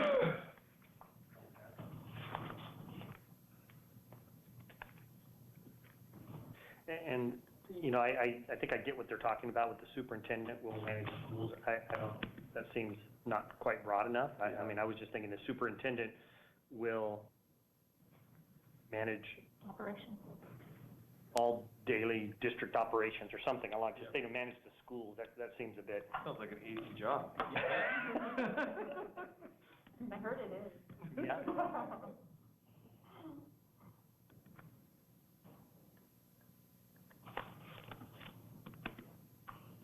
Number 21 is in our code of ethics and also in here. I'm not sure what the language in the code of ethics, I mean, obviously, I like this. The part that seems a little weird to me is will publicly support the decision. I mean, I get, you need to support it. I don't know what they mean by publicly. Yeah, I agree. That seems a bit. But you're undercutting it, right? No, I mean, yeah. I would rather remove it too. Okay. And that almost implies that you have to then go make a statement that you support it after you just voted no. Yeah. When really, you just only need to support it, right? Or minority. Yeah, that was if you just remove publicly, I think it would be good. So I have a really, so maybe this isn't the right spot to bring it up, but, because when we get to board communications, is where I was gonna bring it up. But I want to hear thoughts on this, because I think there are times when a board member as an individual to ask, why did you vote no, right? Mm-hmm. And I think the board member needs to be able to explain that in the context of what the board decision is made, and I support the board decision. And sometimes that's going to be a public press ask, and I think that's okay. So, because if we don't ever get to a spot where we can at least effectively talk about why we have different viewpoints in a public forum, even though we support the final decision, we're going to always be in this weird situation. So, so I wanted to broaden the communication that an individual board member can speak on about their own vote, right, or their own opinion, but they just don't speak for the board decision, and they still support the end result. Yeah, they speak on their own Stand. their own vote, while still, because I mean, I think Matt's a perfect example of that, right? You can say, this is where I stand on it, but this is why I voted the way I did, but I support the board's decision. Mm-hmm. Yeah. And part of the reason is because as we get bigger and bigger, the diversity in our regions is getting different, and so people need to be able to hear that their representation considered what they, their input, even though they also have to support the board decision at the end of the day, because that's part of what we do as a team. Yeah, and I kind of, at least for me, I took it that way, that if somebody asked me which I was asked, why'd you vote the way you did, and I said that, I kind of took this as, but what would be wrong with me is to say, yeah, I think the board was wrong. I mean, they can probably read between the lines if I say this is why I voted the way it did, and it went somewhere else that I didn't agree with it. But that's the way I took it, but you're right. I mean, if you don't, yeah, people can take it different ways. Well, I think that individual board members should be able to talk to the press about their votes, as long as they follow the protocols too. Did you want to put that in there? Board members aren't supposed to talk to the press. Well, that's why on the board communications to the public, that's actually where I was bringing it up. Because it is, when it comes to the board chair being the voice or designee of the board, I think that makes sense. But what I always felt when I was an individual board member is I also represent 50,000 people, and at some point I also want to be able to say kind of what that representation looks like. So, or if you got asked, right? Like, you got asked about your vote. Like, I think there's value in sharing the different perspectives. I was actually going to bring that up when we got to that section, because everybody being elected or representing, if someone from the media called and said, what's your perspective on this? As long as it's clear, I'm not speaking for the board, I'm telling you mine. I mean, they should be able to, because people out there should understand what you're thinking. That is a change from where we've been. I'd be interested in some pros and cons from ISBA on that one, because it's given really good guidance in the past on always refer back to the board chair. But if you do this, we can follow up with the ISBA and see, also have a conversation with Amy White. I think if we write this right, because I do think their protocols, when you're in, what I have struggled with on some of ISBAs is their protocols have to, or their recommendations have to span a little teeny district with, 50 students to a 40,000 student district, where we actually I think, what did Rusty tell us the other day? Our school district is larger than 34 counties in Idaho. So, and that's just the students, that doesn't count all the patrons in it. So we represent 50,000 people roughly each, plus the students in those districts. So, I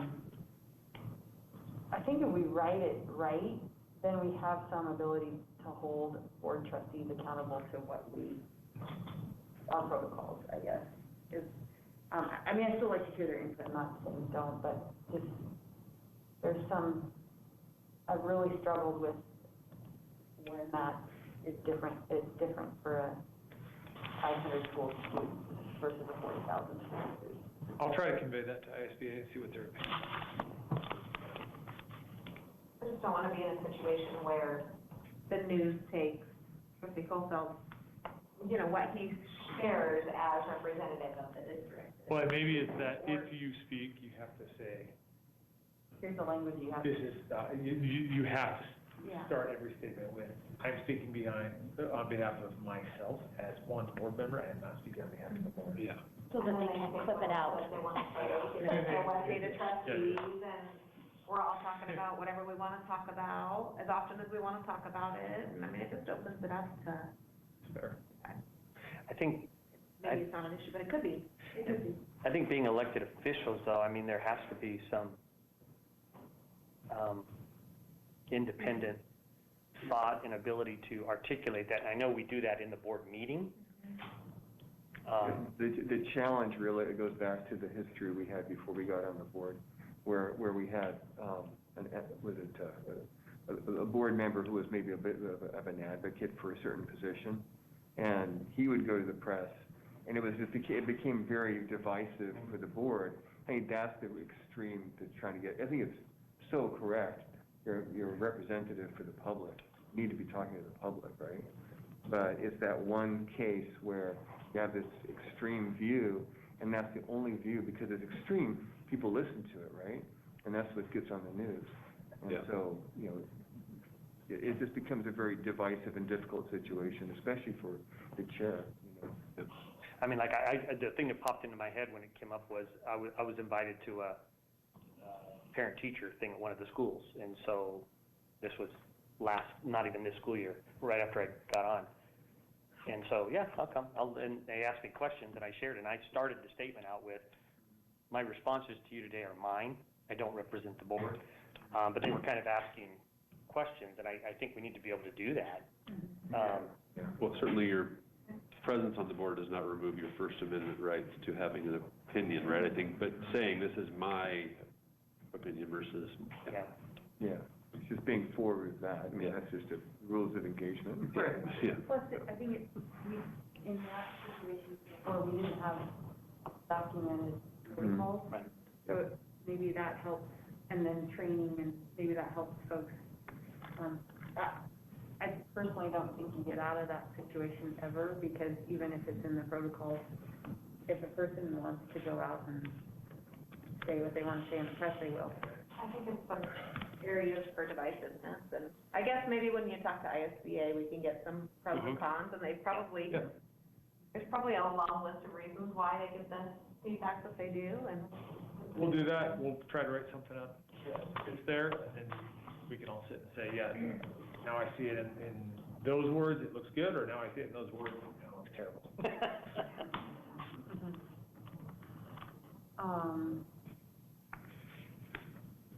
So 22 is board report. We don't do that anymore. So my question was, do we want to do this again? And if so, is this the way we want to do it? So it was ISBA's recommendation to pull it out when we pulled it out last time. I liked it when we could do it, like, because you don't always know. Rusty's been out here, you went down the slide the other day, you know? So it's kind of good for the board to hear where board trustees have been out in schools too.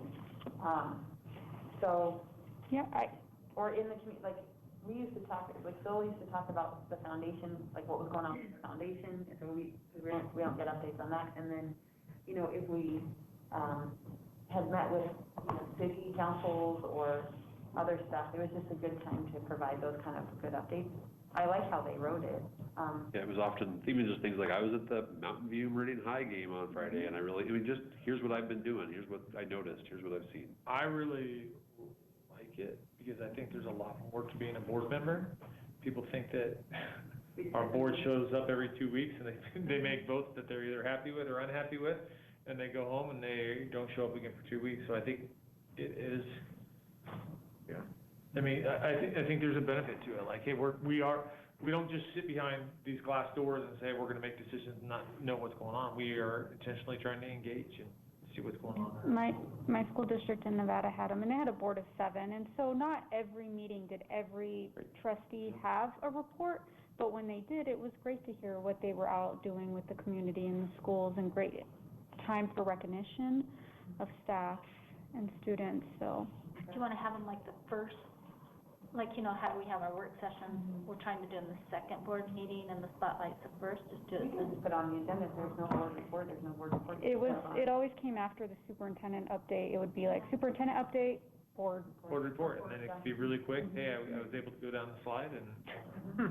I went to see first, was gonna go ahead first, Yeah. but I ended up. I tried to go down the same slide, I got stuck for the record. Well, there's a little bit of a size difference. I'll say anything. I went down the same slide she did, so if I can do it, you can. Okay, so we leave that one in and add that back. And then 23, we have a process in our board meeting agenda around how we handle this that we've outlined. So I really felt like 23 didn't have to be in this section. I agree. But I think there might be opportunities, there might be areas where you don't want to talk about it. That's what I was wondering. So, so I wondered if the language just needed to be changed, that should a board member have any topics to discuss, the board member should follow the board meeting agenda and pre-meeting preparation section of protocol. So it just references it versus, In this document here, I'm trying to catch up with it. I don't think it mentioned, my understanding currently, if 2 board members request something, it goes on the agenda, and I don't think it said that. it doesn't say it, and it doesn't say it right now in the board meeting agenda and preparation Right. specifically. But the way we've been operating, and I like this, is we just ask for them, and then we don't need even 2 members, right? If one board member wants something, why wouldn't we comply with that? The 2-member thing is just when you can't get, I think it's like a work of last resort, right? Or it just gives some, like, authority, right? So the chair doesn't have ultimate control, which I think is good. So, it is, and it's in code, I believe, isn't it, Renee? It's an Idaho statute. I looked for it, and it's not, 2 board members don't have to request an agenda item. Yeah, we couldn't find it We today. couldn't find it, and I called Boise School District, they said it's in their procedures. 2 board members have to ask for a meeting, so they just went ahead and did 2 board members have to ask for that agenda item. We looked for it in code today for some odd reason. I thought Renee and I found it last year. I'll look. Yeah. I looked and looked. We found it somewhere. Because It wasn't for school board, it was actually, I believe, in like, some sort of. Public meeting. Yeah, public meetings. Okay, 'cause And I- ISBA had actually given the. Yeah, 'cause I called 2 school districts today just to clarify that, and they said, no, we just do it as a, but I can check again. So I think we do need to outline, because one is for asking for a meeting and the other is agenda item. First of all, I think we should always honor a board member's request for an agenda item. Maybe the timing might be different, but every trustee should have an opportunity to get something on the agenda that they want to talk through with their fellow peers, right? I think that's a good thing. And then the meeting request is when you can't get the meeting, then if you can't, then that's the opportunity for the board to have a meeting. Well, and that's kind of why I viewed like with you, I know it's not a problem. If I came and said, hey, I'd really like to have this on there, but, years from now, you never know who a chairman would be, and there might be a topic that you want on there, and that person doesn't want it, so there almost, lack of a better term, there almost needs to be a fail-safe in case you have. But what about the other side of that, where you have a board member who is asking for the same agenda item to be on every meeting? Yeah. I think there needs to be some. Because they didn't get their way or. Right. And I think that's where the 2 people might buffer that, Yeah. right? Because if it's every time, then the other, you're not going to get support from any other trustee to put it on the agenda.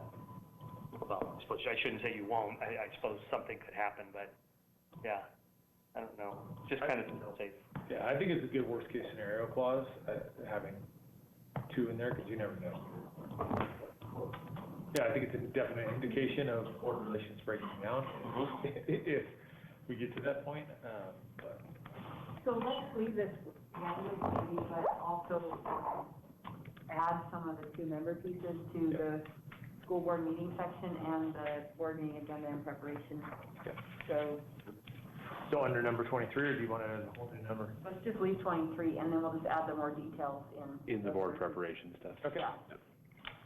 Yeah, because it's still a good kind of, I think that's what we're going to say, it's still a good thing there. All right, we got one down. 19 more to go. That was one of the last. So the next one is board member method of election. And they clearly do things a little differently, so we probably need to clean this up a little bit. I wondered if this is outlined in, I thought this was outlined to some degree in policy, is it? Or is it just something we've always talked about? I think it might be. Yeah, it's a policy. I thought it was called for by a clerk. It is. I have always called it. Okay. I do like the most senior board member, though. I actually think that's a, not a bad way to go. So this is just for my own knowledge, so in January, just because the 2 of our folks aren't running again, we're going to have 2 new board members. So do they start the meeting at the dais, or No. do they not? And so there'll only be 3 on the dais? Swear in. But at that point, are you saying that the chair is no longer the chair because it's a new year? Yeah. Mm-hmm. And okay. And I started at the dice, he just brought me down right away and told me in. So. And typically, because there's 2 trustees in one election and 3 in another, if everybody was brought in during a regular cycle, we wouldn't have a senior-most person. So I think the clerk makes sense. We should, because the 2 that remain would be, so next time around when the 3 of us are up, if we all 3 didn't rerun, the 2 that are remaining are Would be in at the same time. Yeah. So which one is the most Right. recent that came in together? Oh, I see what you're saying. Then we default to age. Okay. Then we absolutely go with the clerk. We go with so we're not in professional trouble. Rochambeau. How old are you? Yeah.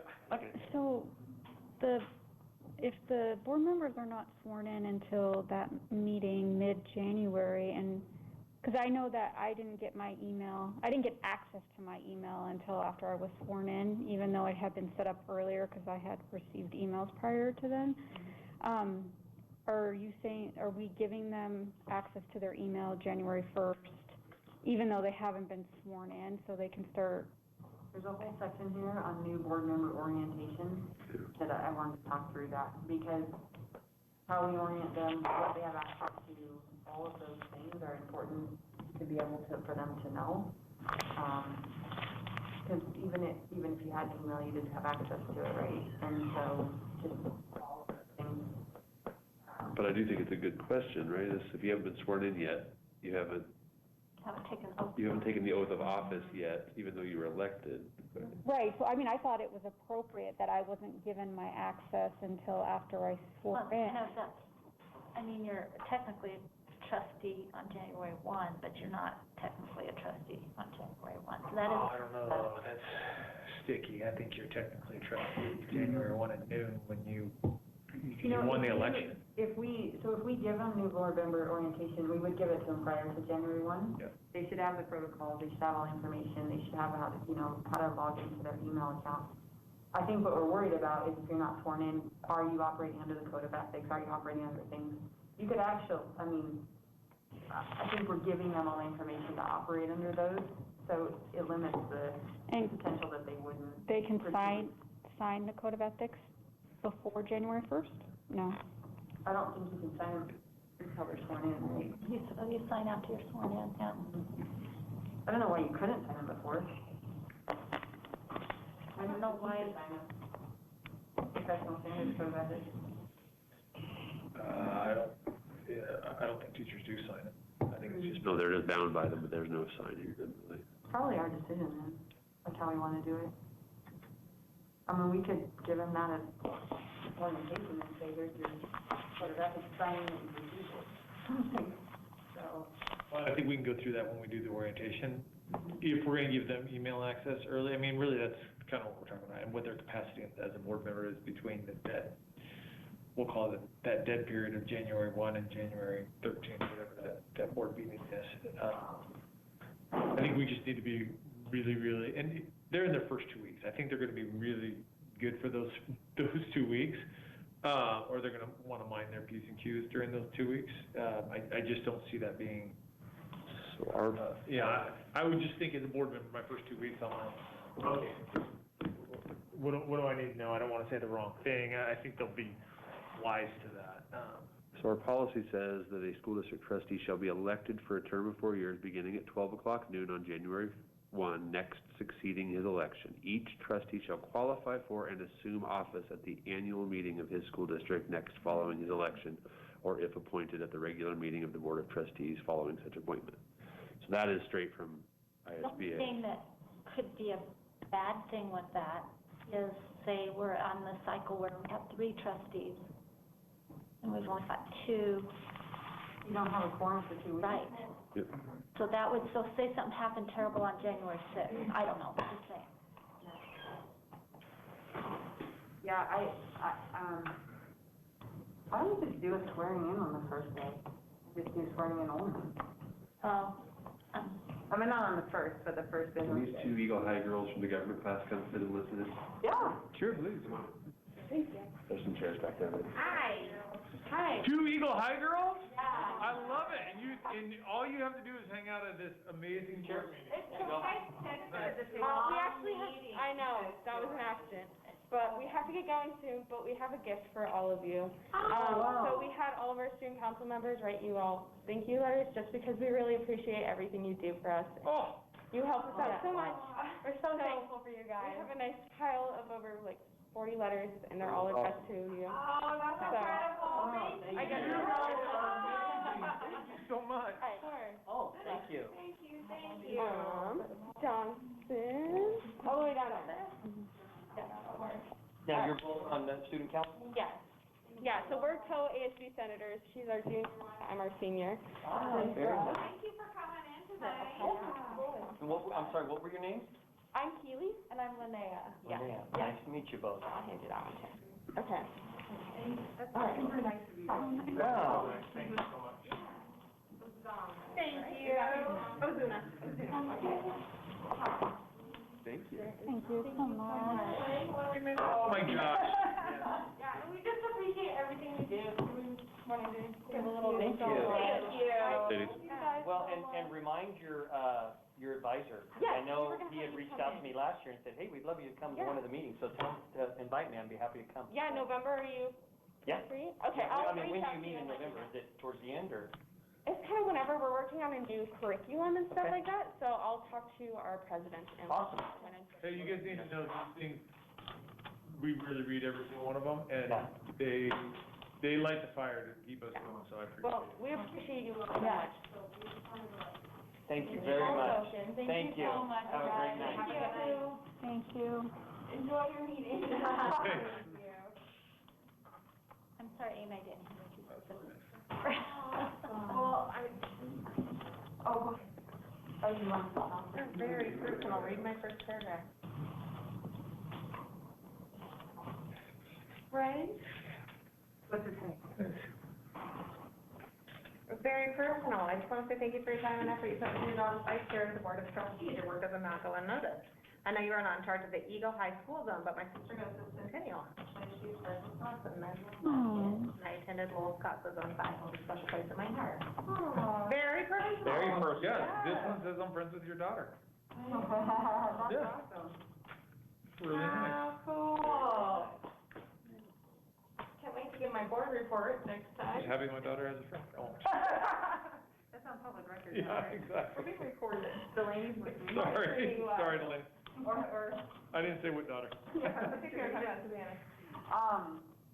So going back, I think the point about not having the ability to have a quorum I actually think we might want to look at that policy and make these two things match, whatever we decide.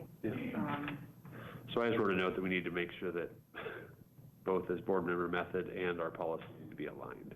And I think I would say for now at least, this needs to align with policy, and if we decide at some point to redo policy, then we'd have to go in and change this. Well, and we do in December, I put a letter together asking for our first annual meeting. So what I think that should happen, and this is just thinking out loud, is that meeting should be the like closest it could be to that January 1st election. So if it's like, you know, not in school or whatever, have it that January. Yeah. You know what I'm saying? Have that annual meeting as close to possible as the election, because you all set that. I just put a time in there for that annual meeting. Then we can set our other meetings according. Yeah, it would likely be January 10th. We can set the annual meeting whenever. It seems like it's that first Monday.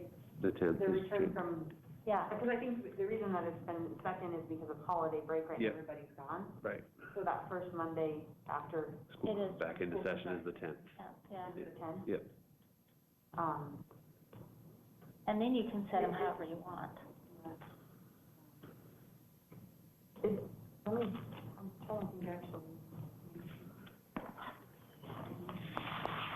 I want to say we come back to school like on a Tuesday after Christmas break. After winter break. I think it is. Come back on the 3rd. January, we come back Monday, January 3rd? I think so, because the 3rd is the first. That might be. If we do, you can. So if it would just be an annual, We can do that. and then have your, So we could just say the first board meeting will be the first full Monday in January, which is what the legislature does too. yeah. So, or theirs is Tuesday, I think, but then you essentially can swear people in on the first business day that they're in office. And just have that as an annual meeting, not like all of your other business stuff. So that it's not, your clerk doesn't have to come in over the holidays. I mean, you know. Yeah. It could just Because we be. won't. In the offices. Yeah, we Yeah, should and have a bunch of business stuff officers, anyway. Right. and then that's it. And that's it. Yeah. And then setting the meeting. Yeah, and then you can work with the chair at that time to set the agenda for the meeting, which is really helpful because otherwise you don't know what, like the old chair, if you're switching chairs, Right. sets the agenda for that meeting, so it's actually better to do it that way. I thought the chair was a 3-year appointment. It is, this last time. Oh, yeah. Or it was. Yeah, new rule. Yeah. Yeah. Can we put that in? Adopted. So I like this last paragraph, but I don't think this is the way we're doing it now, right? When there's a vacancy to the chair, the vice chair just automatically becomes the chair? Because I thought we ended up coming in and reorganizing in December, and then in January. We did because we didn't have a vice chair either. We never. Smiley head. We had- Oh, okay. And we didn't reappoint the vice chair. Yep. So this is the way we would be doing. In a typical. Okay. Yeah, so, and I actually think that we need to notate that somewhere, that when because we had the vice chair return, but we didn't actually handle it for like months on end. We never actually re-elected her. So when an office, somewhere in your board member method of election, when we have an officer role turnover, the next regular meeting, we should re-elect. It could be clerk, it could be vice chair, chair, it could be any one of those. And then we just put in here if the vice chair and chair leave at the same time, the most senior member would preside over the meeting to elect a new officer, or like new officer. You could lose the clerk, the chair, and vice chair all at once. No, we couldn't. That's why we can never be in the same plane at the same time. Oh, that whole first paragraph needs to be rewritten, yeah.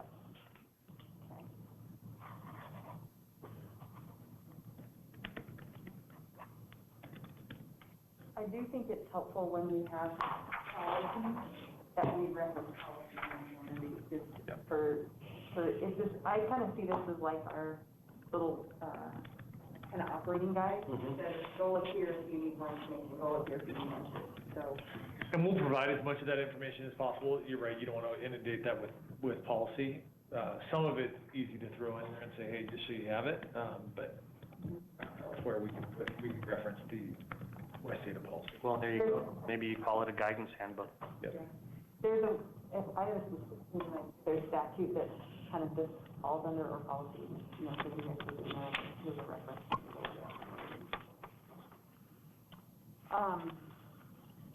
Are you guys good on that one? Mm-hmm. Okay. Board member unexpired term of office.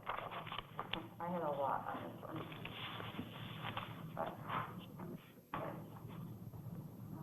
Well, the resignations part is fine. I would just add, and chairman of the board. So we have typically handled this, well, typically I say, I've only experienced it once, twice, but it's been at the public meeting, the resignation of the board member happens, and then they hand the resignation letter to the superintendent and board. If it's board chair, then superintendent, but if it's not board chair, then board chair and superintendent. And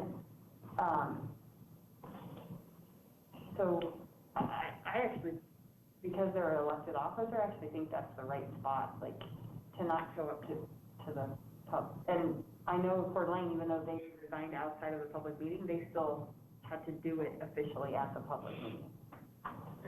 All of the ones that we've had have given me the letter of resignation before the board meeting, and I knew that they were resigning at the board meeting.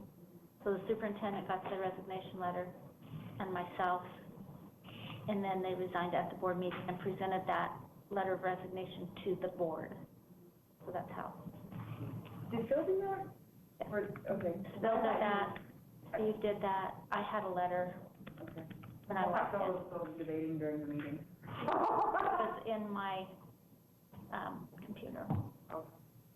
So, I mean, I think it still leaves the board member an option at that meeting to decide not to, but I do think it's good to have it at a public meeting. So I think that's up to a trustee to decide how they want to handle it, though. Depending upon what the circumstances are surrounding it. Yeah, they might not be able to. Well, and I think his was, that he didn't announce it, and that was his job to announce it, but I had the letter when he was going to announce it. So he knew that the letter was written. And like you said, if he decided not to do it. But if there was a medical issue or something, I mean, if I could see my letter of resignation, you're just done. So I think what maybe we say is that the resignation is accepted by the board at a public meeting. So then it's up to the board members if they want to do it at the board meeting, or they can at least, the resignation gets accepted. Because we did have to accept the letter of resignation at the next meeting. I like your verbiage, yeah. What happens if the board doesn't accept the resignation? I don't know. I've never seen that happen, because All of us are you accepted. can't I don't compel know that anybody, you can't compel him to It's not continue a to vote, serve. you just accept it. Like you Oh, okay. Publicly accept it, because then it actually starts the clock on us filling that vacancy, right? Yeah, it's not a vote, like, hey, we aren't going to take this. Lock the doors. Yeah.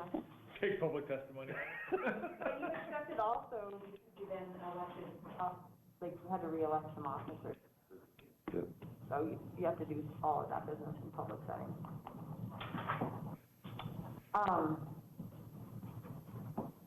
I think we need to outline our procedures, application, everything that we have done in this, and write this the way that we have been handling it for now, so the board can see it and then provide feedback if that's how we want to continue to do it.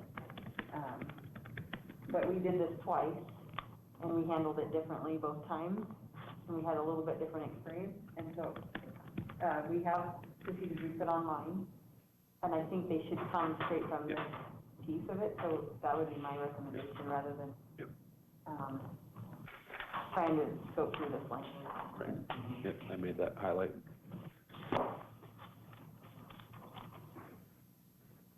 But you guys good with that? Yep. Yeah.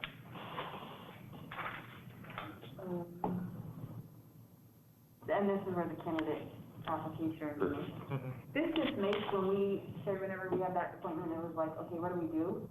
You know, like this is, it's outlined right here in your board protocol for how to handle resignation of a board member. Board meeting agenda and pre-meeting. Where we skipped School board meeting. Oh, did I miss one? Yep. Okay, oh, I flipped.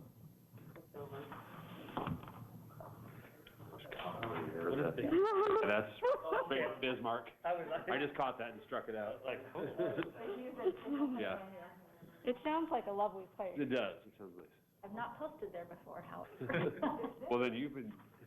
This is actually where I thought we should define school board meetings, work sessions, or retreats, public hearings, Sure. community forums. Yep. Define those. Yep. And then we need to be really clear in a school board meeting what it means to be a business meeting. Because I think that's where we keep getting really sideways, around public forum versus business meeting, what the difference in those definitions are. And I don't want to like ICA language, but nothing makes people more mad when you go, well, this is a business meeting, so we didn't take public testimony. Like, without any definition to look at, they can still look at this thing. Yep. We don't want to hear from you. Any other third paragraph? Brett is January. Oh, yeah, because they do theirs in July. Got it?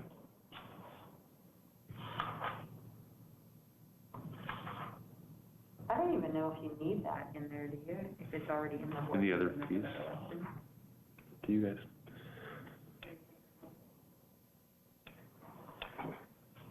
I don't necessarily think we do. Although it's not, I don't think that's a bad thing to kind of outline when certain things happen. We could even put the budget meeting in this one if we wanted to, because it's always the same amount. And it's not every month that there's 2 meetings, right? And I think you need to maybe change that as outlined in the January Approved calendar. board calendar, so that you're not tied to it like this. Yeah, that's a good thing to reference the calendar in here. And that approval. It's also maybe good to put in here special meetings, and, that's the only other type of meeting we have. There's a regularly scheduled meeting, special meetings, Emergency meeting. Yeah, it's like, and just what the definition of each one of those are and how they come about, what they're used for. Yep. And the time frame. Mm-hmm. Some people call me up and say that I really posted quite frequently. Yeah. Yeah. So are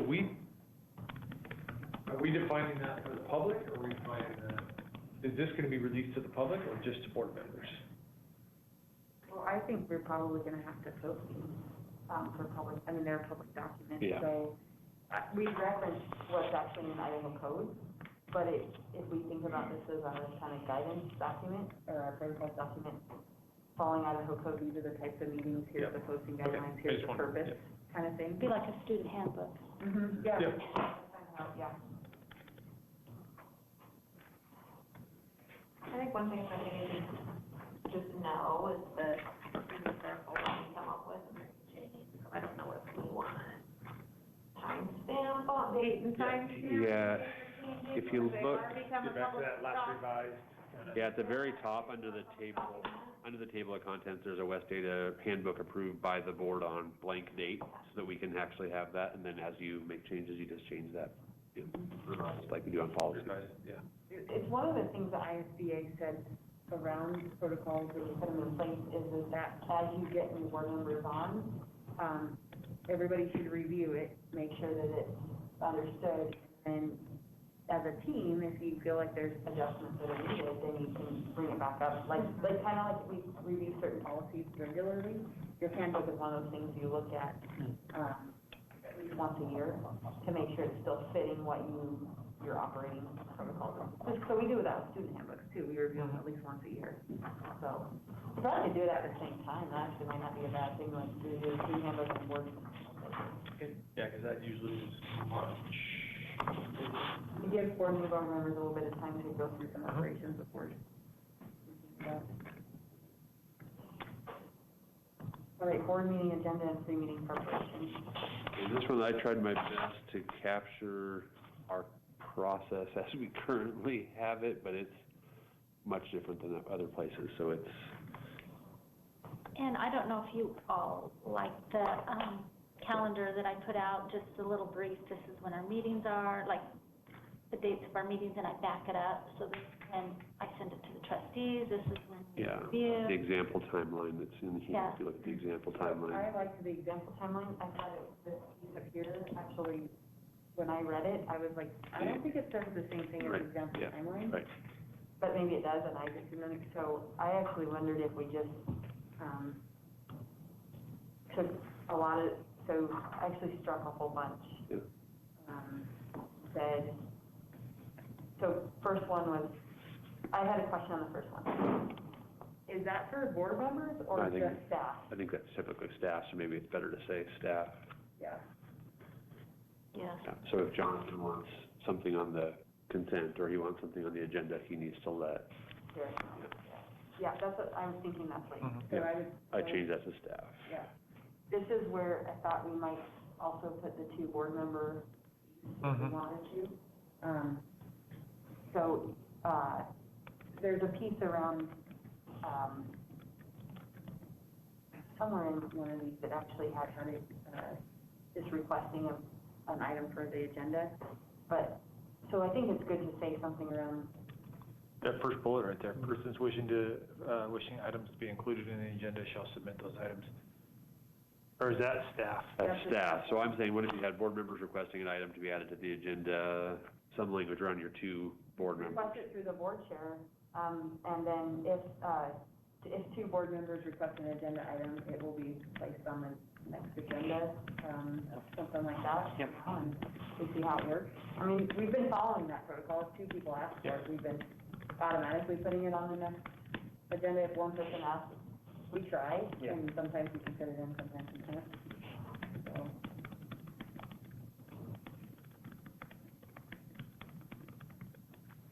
This might be where it'd be good to say, though, to Sheena's point, once an item requested by 2 board members and is placed on the agenda, it is considered, that request has been considered fulfilled.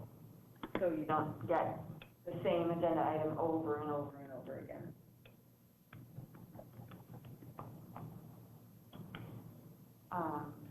The next bullet point, I changed the language just a little bit. The inclusion shall be at the discretion of the superintendent and board chair, with final sign-off of the board agenda by the board chair. But I don't think it's dispute, it's agenda. Yeah. So how do you want to say that? With final sign-off of the board agenda by the board chair. Oh, because I'm reading that.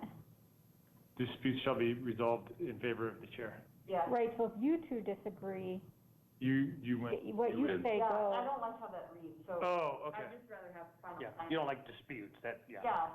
Oh, okay. Because what that leaves open is a board agenda to get posted without the board chair ever seeing it to even know if there is something that they don't. And that's not a good practice. So just, we build it as together, and then the final agenda, which Sherry typically does, she just looks at it and says, hey, and actually we do board chair and vice chair right now, but we just look at it and say, yes, looks good. So I have inclusion shall be at the discretion of the superintendent and board chair. Final sign-off of the agenda shall be signed off by the board chair. Is that good? Shall be approved by the board chair. Yeah. Okay. Item number 2 I struck because it was down lower in that sample timeline. The 3 p.m. Yeah. Okay. And it's a little, Yeah. As you try to explain to people in words, the timeline, it's challenging. On the agenda review meeting, I think it's good to say who's included up there, because we don't necessarily say that anywhere else, so, so that one.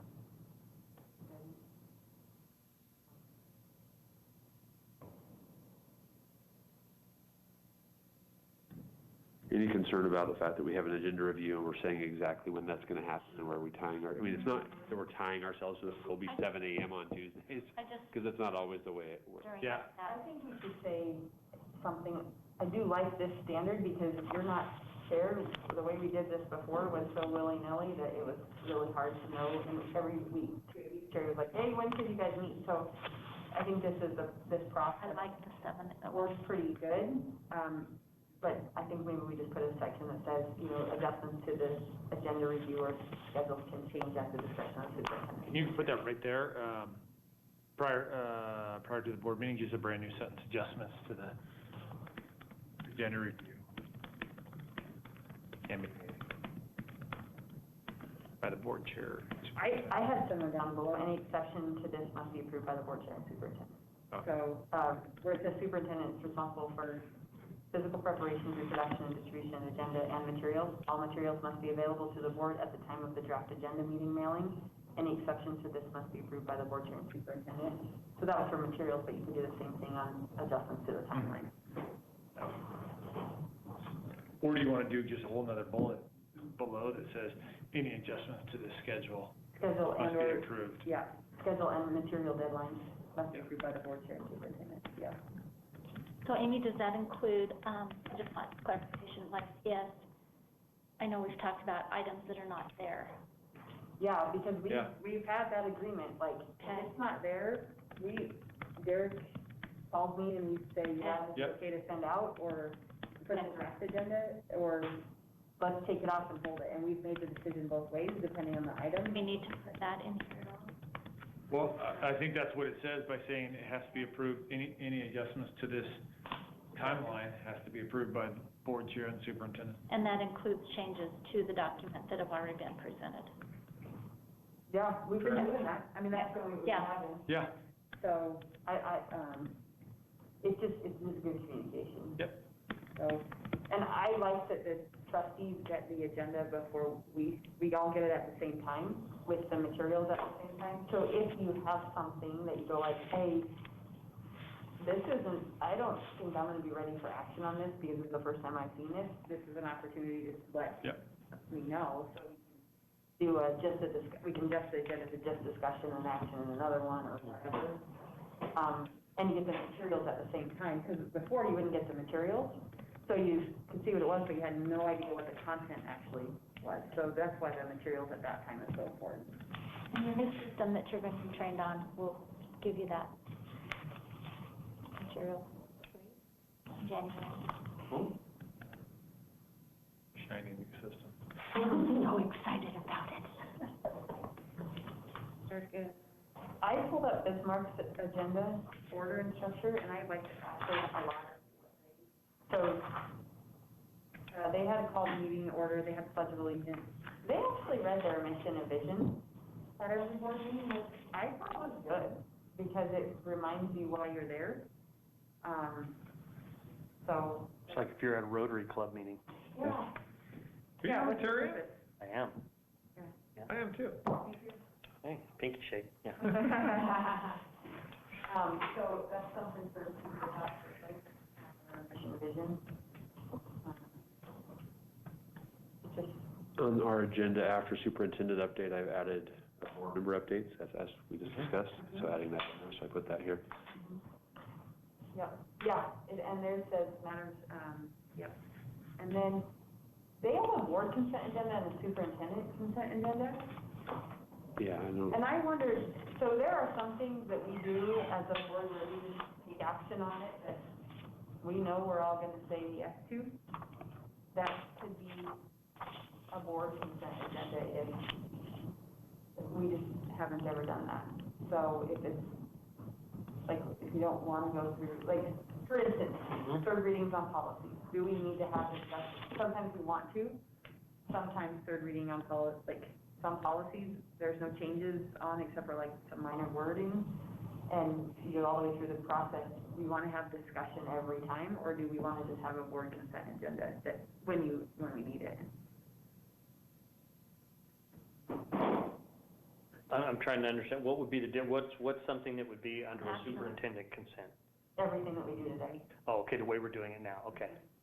Yeah, the board consent agenda would actually be the things that the board just says, we've seen this enough, and so we're gonna do it in one fail swoop action instead of 3 or 4 actions. So if we had like, if we get policy review committee up and running and going, you might have 4 or 5 policies that you've reviewed 1 or 2 readings and you get them up at a board meeting. You don't wanna go through discussion again.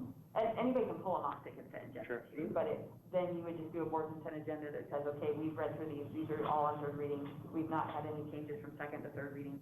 Board consent agenda adopts them all in one action. So how do we determine, is that just chair and vice chair kind of determine, and then it can always be pulled off? Mm-hmm. Just like you do consent Mhm. agenda today. Mm-hmm. Yeah, and if you get a draft and somebody says, hey, I think this one I want to do some discussion, because really you're pulling it off if you want to actually have discussion on it. You can pull it off before we even post. So. Potentially, it'd be, most of this would refer to third readings of policy would be the typical time you'd use that. We've already done 2. There was no substantial changes after the second reading. Yeah, there's some, I think we might, get on there if we got rolling, just an operational stuff too. Yeah. Food for thought. That was the other thing that they had on their agenda that I didn't have prior to. But it seems weird for Derek to say these policy reviews should be on the superintendent's consent agenda because he's not the policy making body, so that wouldn't be a good spot for us to do that at.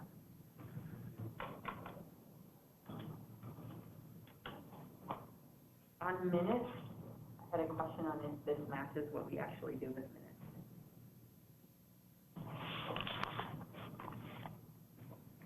And do we need to add emergency to number 1? Or Oh, yeah. Okay, Could just change that to what type of meeting was it, is it, type of meeting. or you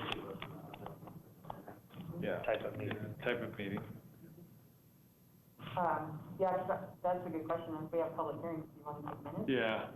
I think we Yeah. probably, that's one of the things we should outline. These do not, minutes, forum postings are the only thing needed or some, no board action will be taken in these types of board meetings. We don't do number 3, right? I put everybody that attends, and I just say patron comments are, I don't list every patron that makes a statement of comment, and then I also put a link to see patron comments. Can we maybe adjust this just to what we do? Yep.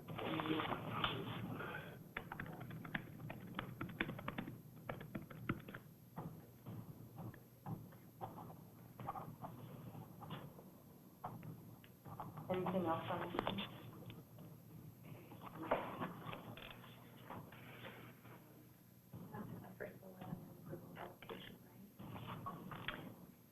I've had people ask for my minutes before they've been approved. Put a disclaimer on it? Oh, you did? I put draft across it, I put these are not, the board has not approved these minutes, they are not official minutes. Somebody's waiting for mine right now. Well, like when you, So when you attach them to the agenda, the minutes, They're, previous, I mean, that, they do not have draft on those, but I should probably. because those are technically draft, they haven't been. Yeah. So we post the videos the next day, I mean, they're posted right away, Yeah. so you can type in to see what was said in the board meeting right away. I mean, I think the press uses it all the time to go back and listen. I assume in the exec session section, we want to reference again the reasons why we can go in statutory. Yeah, I was thinking this one, we want to just, reference it, how we go into it, and then how legal will take this one. And I don't know if our retention, recording, like all of that kind of stuff, I don't know if we're doing that. But I will say this, location of recordings and documents, there are some things that I've received now as board chair that say confidential, and we don't have a location to store documents for the board here, and I think we need one, because even superintendent evaluations and some of that kind of stuff are, so that's something that I was hoping we would maybe talk to Dave about, around just a private spot to store board documentation, confidential stuff. What's that? We can do it in that new system, they can have their own, place where they can only go to, in that assembly. You're thinking more physical documents, huh? I think you have to do both, because I've gotten some confidential, like, letters, stuff, that I'm like, I don't know what to, I have it in a folder, you probably have this too, like some packets of information that, and I think there was a packet that Ed passed to Phil, that Phil passed to Renee, that I don't know if Renee's ever passed to me. So, just that kind of stuff that makes it a little bit, like, probably a good And spot. typically, what has happened before is the board chair would give me any documents, and they have a slot in that I have for all of your documents. But any, like, I don't know, patron conference. And that might work. I think we should just reference where board Yeah. documents will be stored in here and that kind, so as people change over, Yeah. everybody knows where to find that stuff and where to store it. And I don't know if this is where you want to add something, but technically, when you guys are all sitting up there making notes on paper, I'm supposed to collect those and keep those and attach them to the additional information. So if you're up there writing your grocery list, I need your grocery list. Well, I I'm supposed to think be that's, taking those. let's get slowly going on that, because I do think it has to be actually writing that is worded. Well, yes, I was just. I will write some funny things on there. But Throw this on there. But I've always collected, I mean, I've got every one of Phil's scribbles that he's put the motions on. I have all of Ed's, all of that stuff I've collected. Anything like that, that's in a file. So if anybody ever wanted it, they could ask. So if they see you making a note up there, they could technically, they take it down to public record. But anyway, just for thought. Just putting it out there. Let's, Let me check on that. let's get what types of information need to be, this is non-executive session, so, but, record retention, because we don't even have anything on non-executive session, record retention. Yeah. Let's see. How do you guys feel? Do you want to do one more, or do you want to end it? I vote to end it. I've had a lot. Yeah. Oh, and the next one's a big one. It is. It is. Yeah. Okay. So, Are we continuing this in November work session, or are we? Don't have one meeting in November. Yep. And we have a lot to hit in that November one. do we? Well, we're just gonna go over some data. We're gonna do a little bit of a work session on it, and that can be in there. Go over some of the data on our initial results from our benchmarks. We also are hoping to have our strategic Yeah, we were hoping to. planning consultant. And we can put that off. Yeah, that can wait until I January. assume, especially with Let's being a do little. the strategic planning meeting, just because we'll have two new board members. Sorry, in January? For strategic. I mean, it drives a stake in my heart to say that, but, Yeah. because I've been waiting for that one, but I think it'd be good to have those new board members be able to be No, that'll part be of good. that. And really what that meeting's gonna be is determining who we want to, what direction we want to go. Now, if you get a new board chair and they don't want it, you'll have to do Yeah. that. Then it's really gonna be a stake. As far as the communication policies work session, is that, you guys comfortable with that being the December meeting? That's the one that Char's working on? Yeah, she's working on that with the committee right now. It wouldn't even be a reading, we just said, remember, we said it was gonna be a work session conversation, so it's a December work session where she would bring hopefully a packet of new policies after meeting with this committee. Let's do that, and let's actually invite whoever's going to be elected, to be To part listen. of that work session. November or December? December, I mean, they don't actually technically have, but I think it'd be fine to have. Yeah. them. Yep, they can listen, they can't. Yep. Yeah. Good. Okay. Could we do that as a special meeting, as its own meeting? The communication policy? Yeah. Or we could finish this up in a special meeting too. So, yeah, I mean, just because after meetings, Because you she know. wants 2 more meetings added. Yeah. You know what, I say we do We're gonna bring you in, Sheena, we're keeping. Daily meetings would be the. Saturday afternoons at 4 o'clock. Let's just look at it and see if we can sketch out. I would like to get this adopted in the December before, so we have something to start January, but no later than the December meeting. Yeah, so this week, we can want to clean this up as well.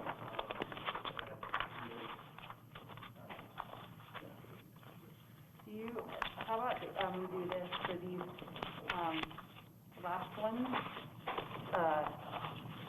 where you have thoughts, maybe, but would it be helpful if every board member just email, like, you're gonna have different opinions, right? So but we can just put the differing opinions all in one, kind of place them in the next one, we can move faster if they reach the And if it works, I mean, I can certainly send this document, as we know with policy review, with track changes turned on, and people can just put comments directly in the, You have to send it to the individual. yeah, that's true. So I think it'd be easier just for you to email me your thoughts, edits, whatever, and then I'll try to put those in. Those is best. Yep, that's fine. So if we do that, then let's say, board members have their thoughts, today's Monday by Wednesday, and then maybe we get a new version of this by Monday next week? Yep. Does that work? Yep. Okay. Roy said you can adjourn in here if you'd like. All right. Troy's the best. He is He is the best. I think that's a motion, though. Well,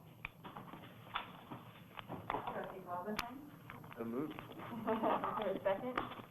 I'll check it. So moved and seconded that the board adjourn. All those in favor, please say aye. Aye. Chair votes aye, motion carries 5-0.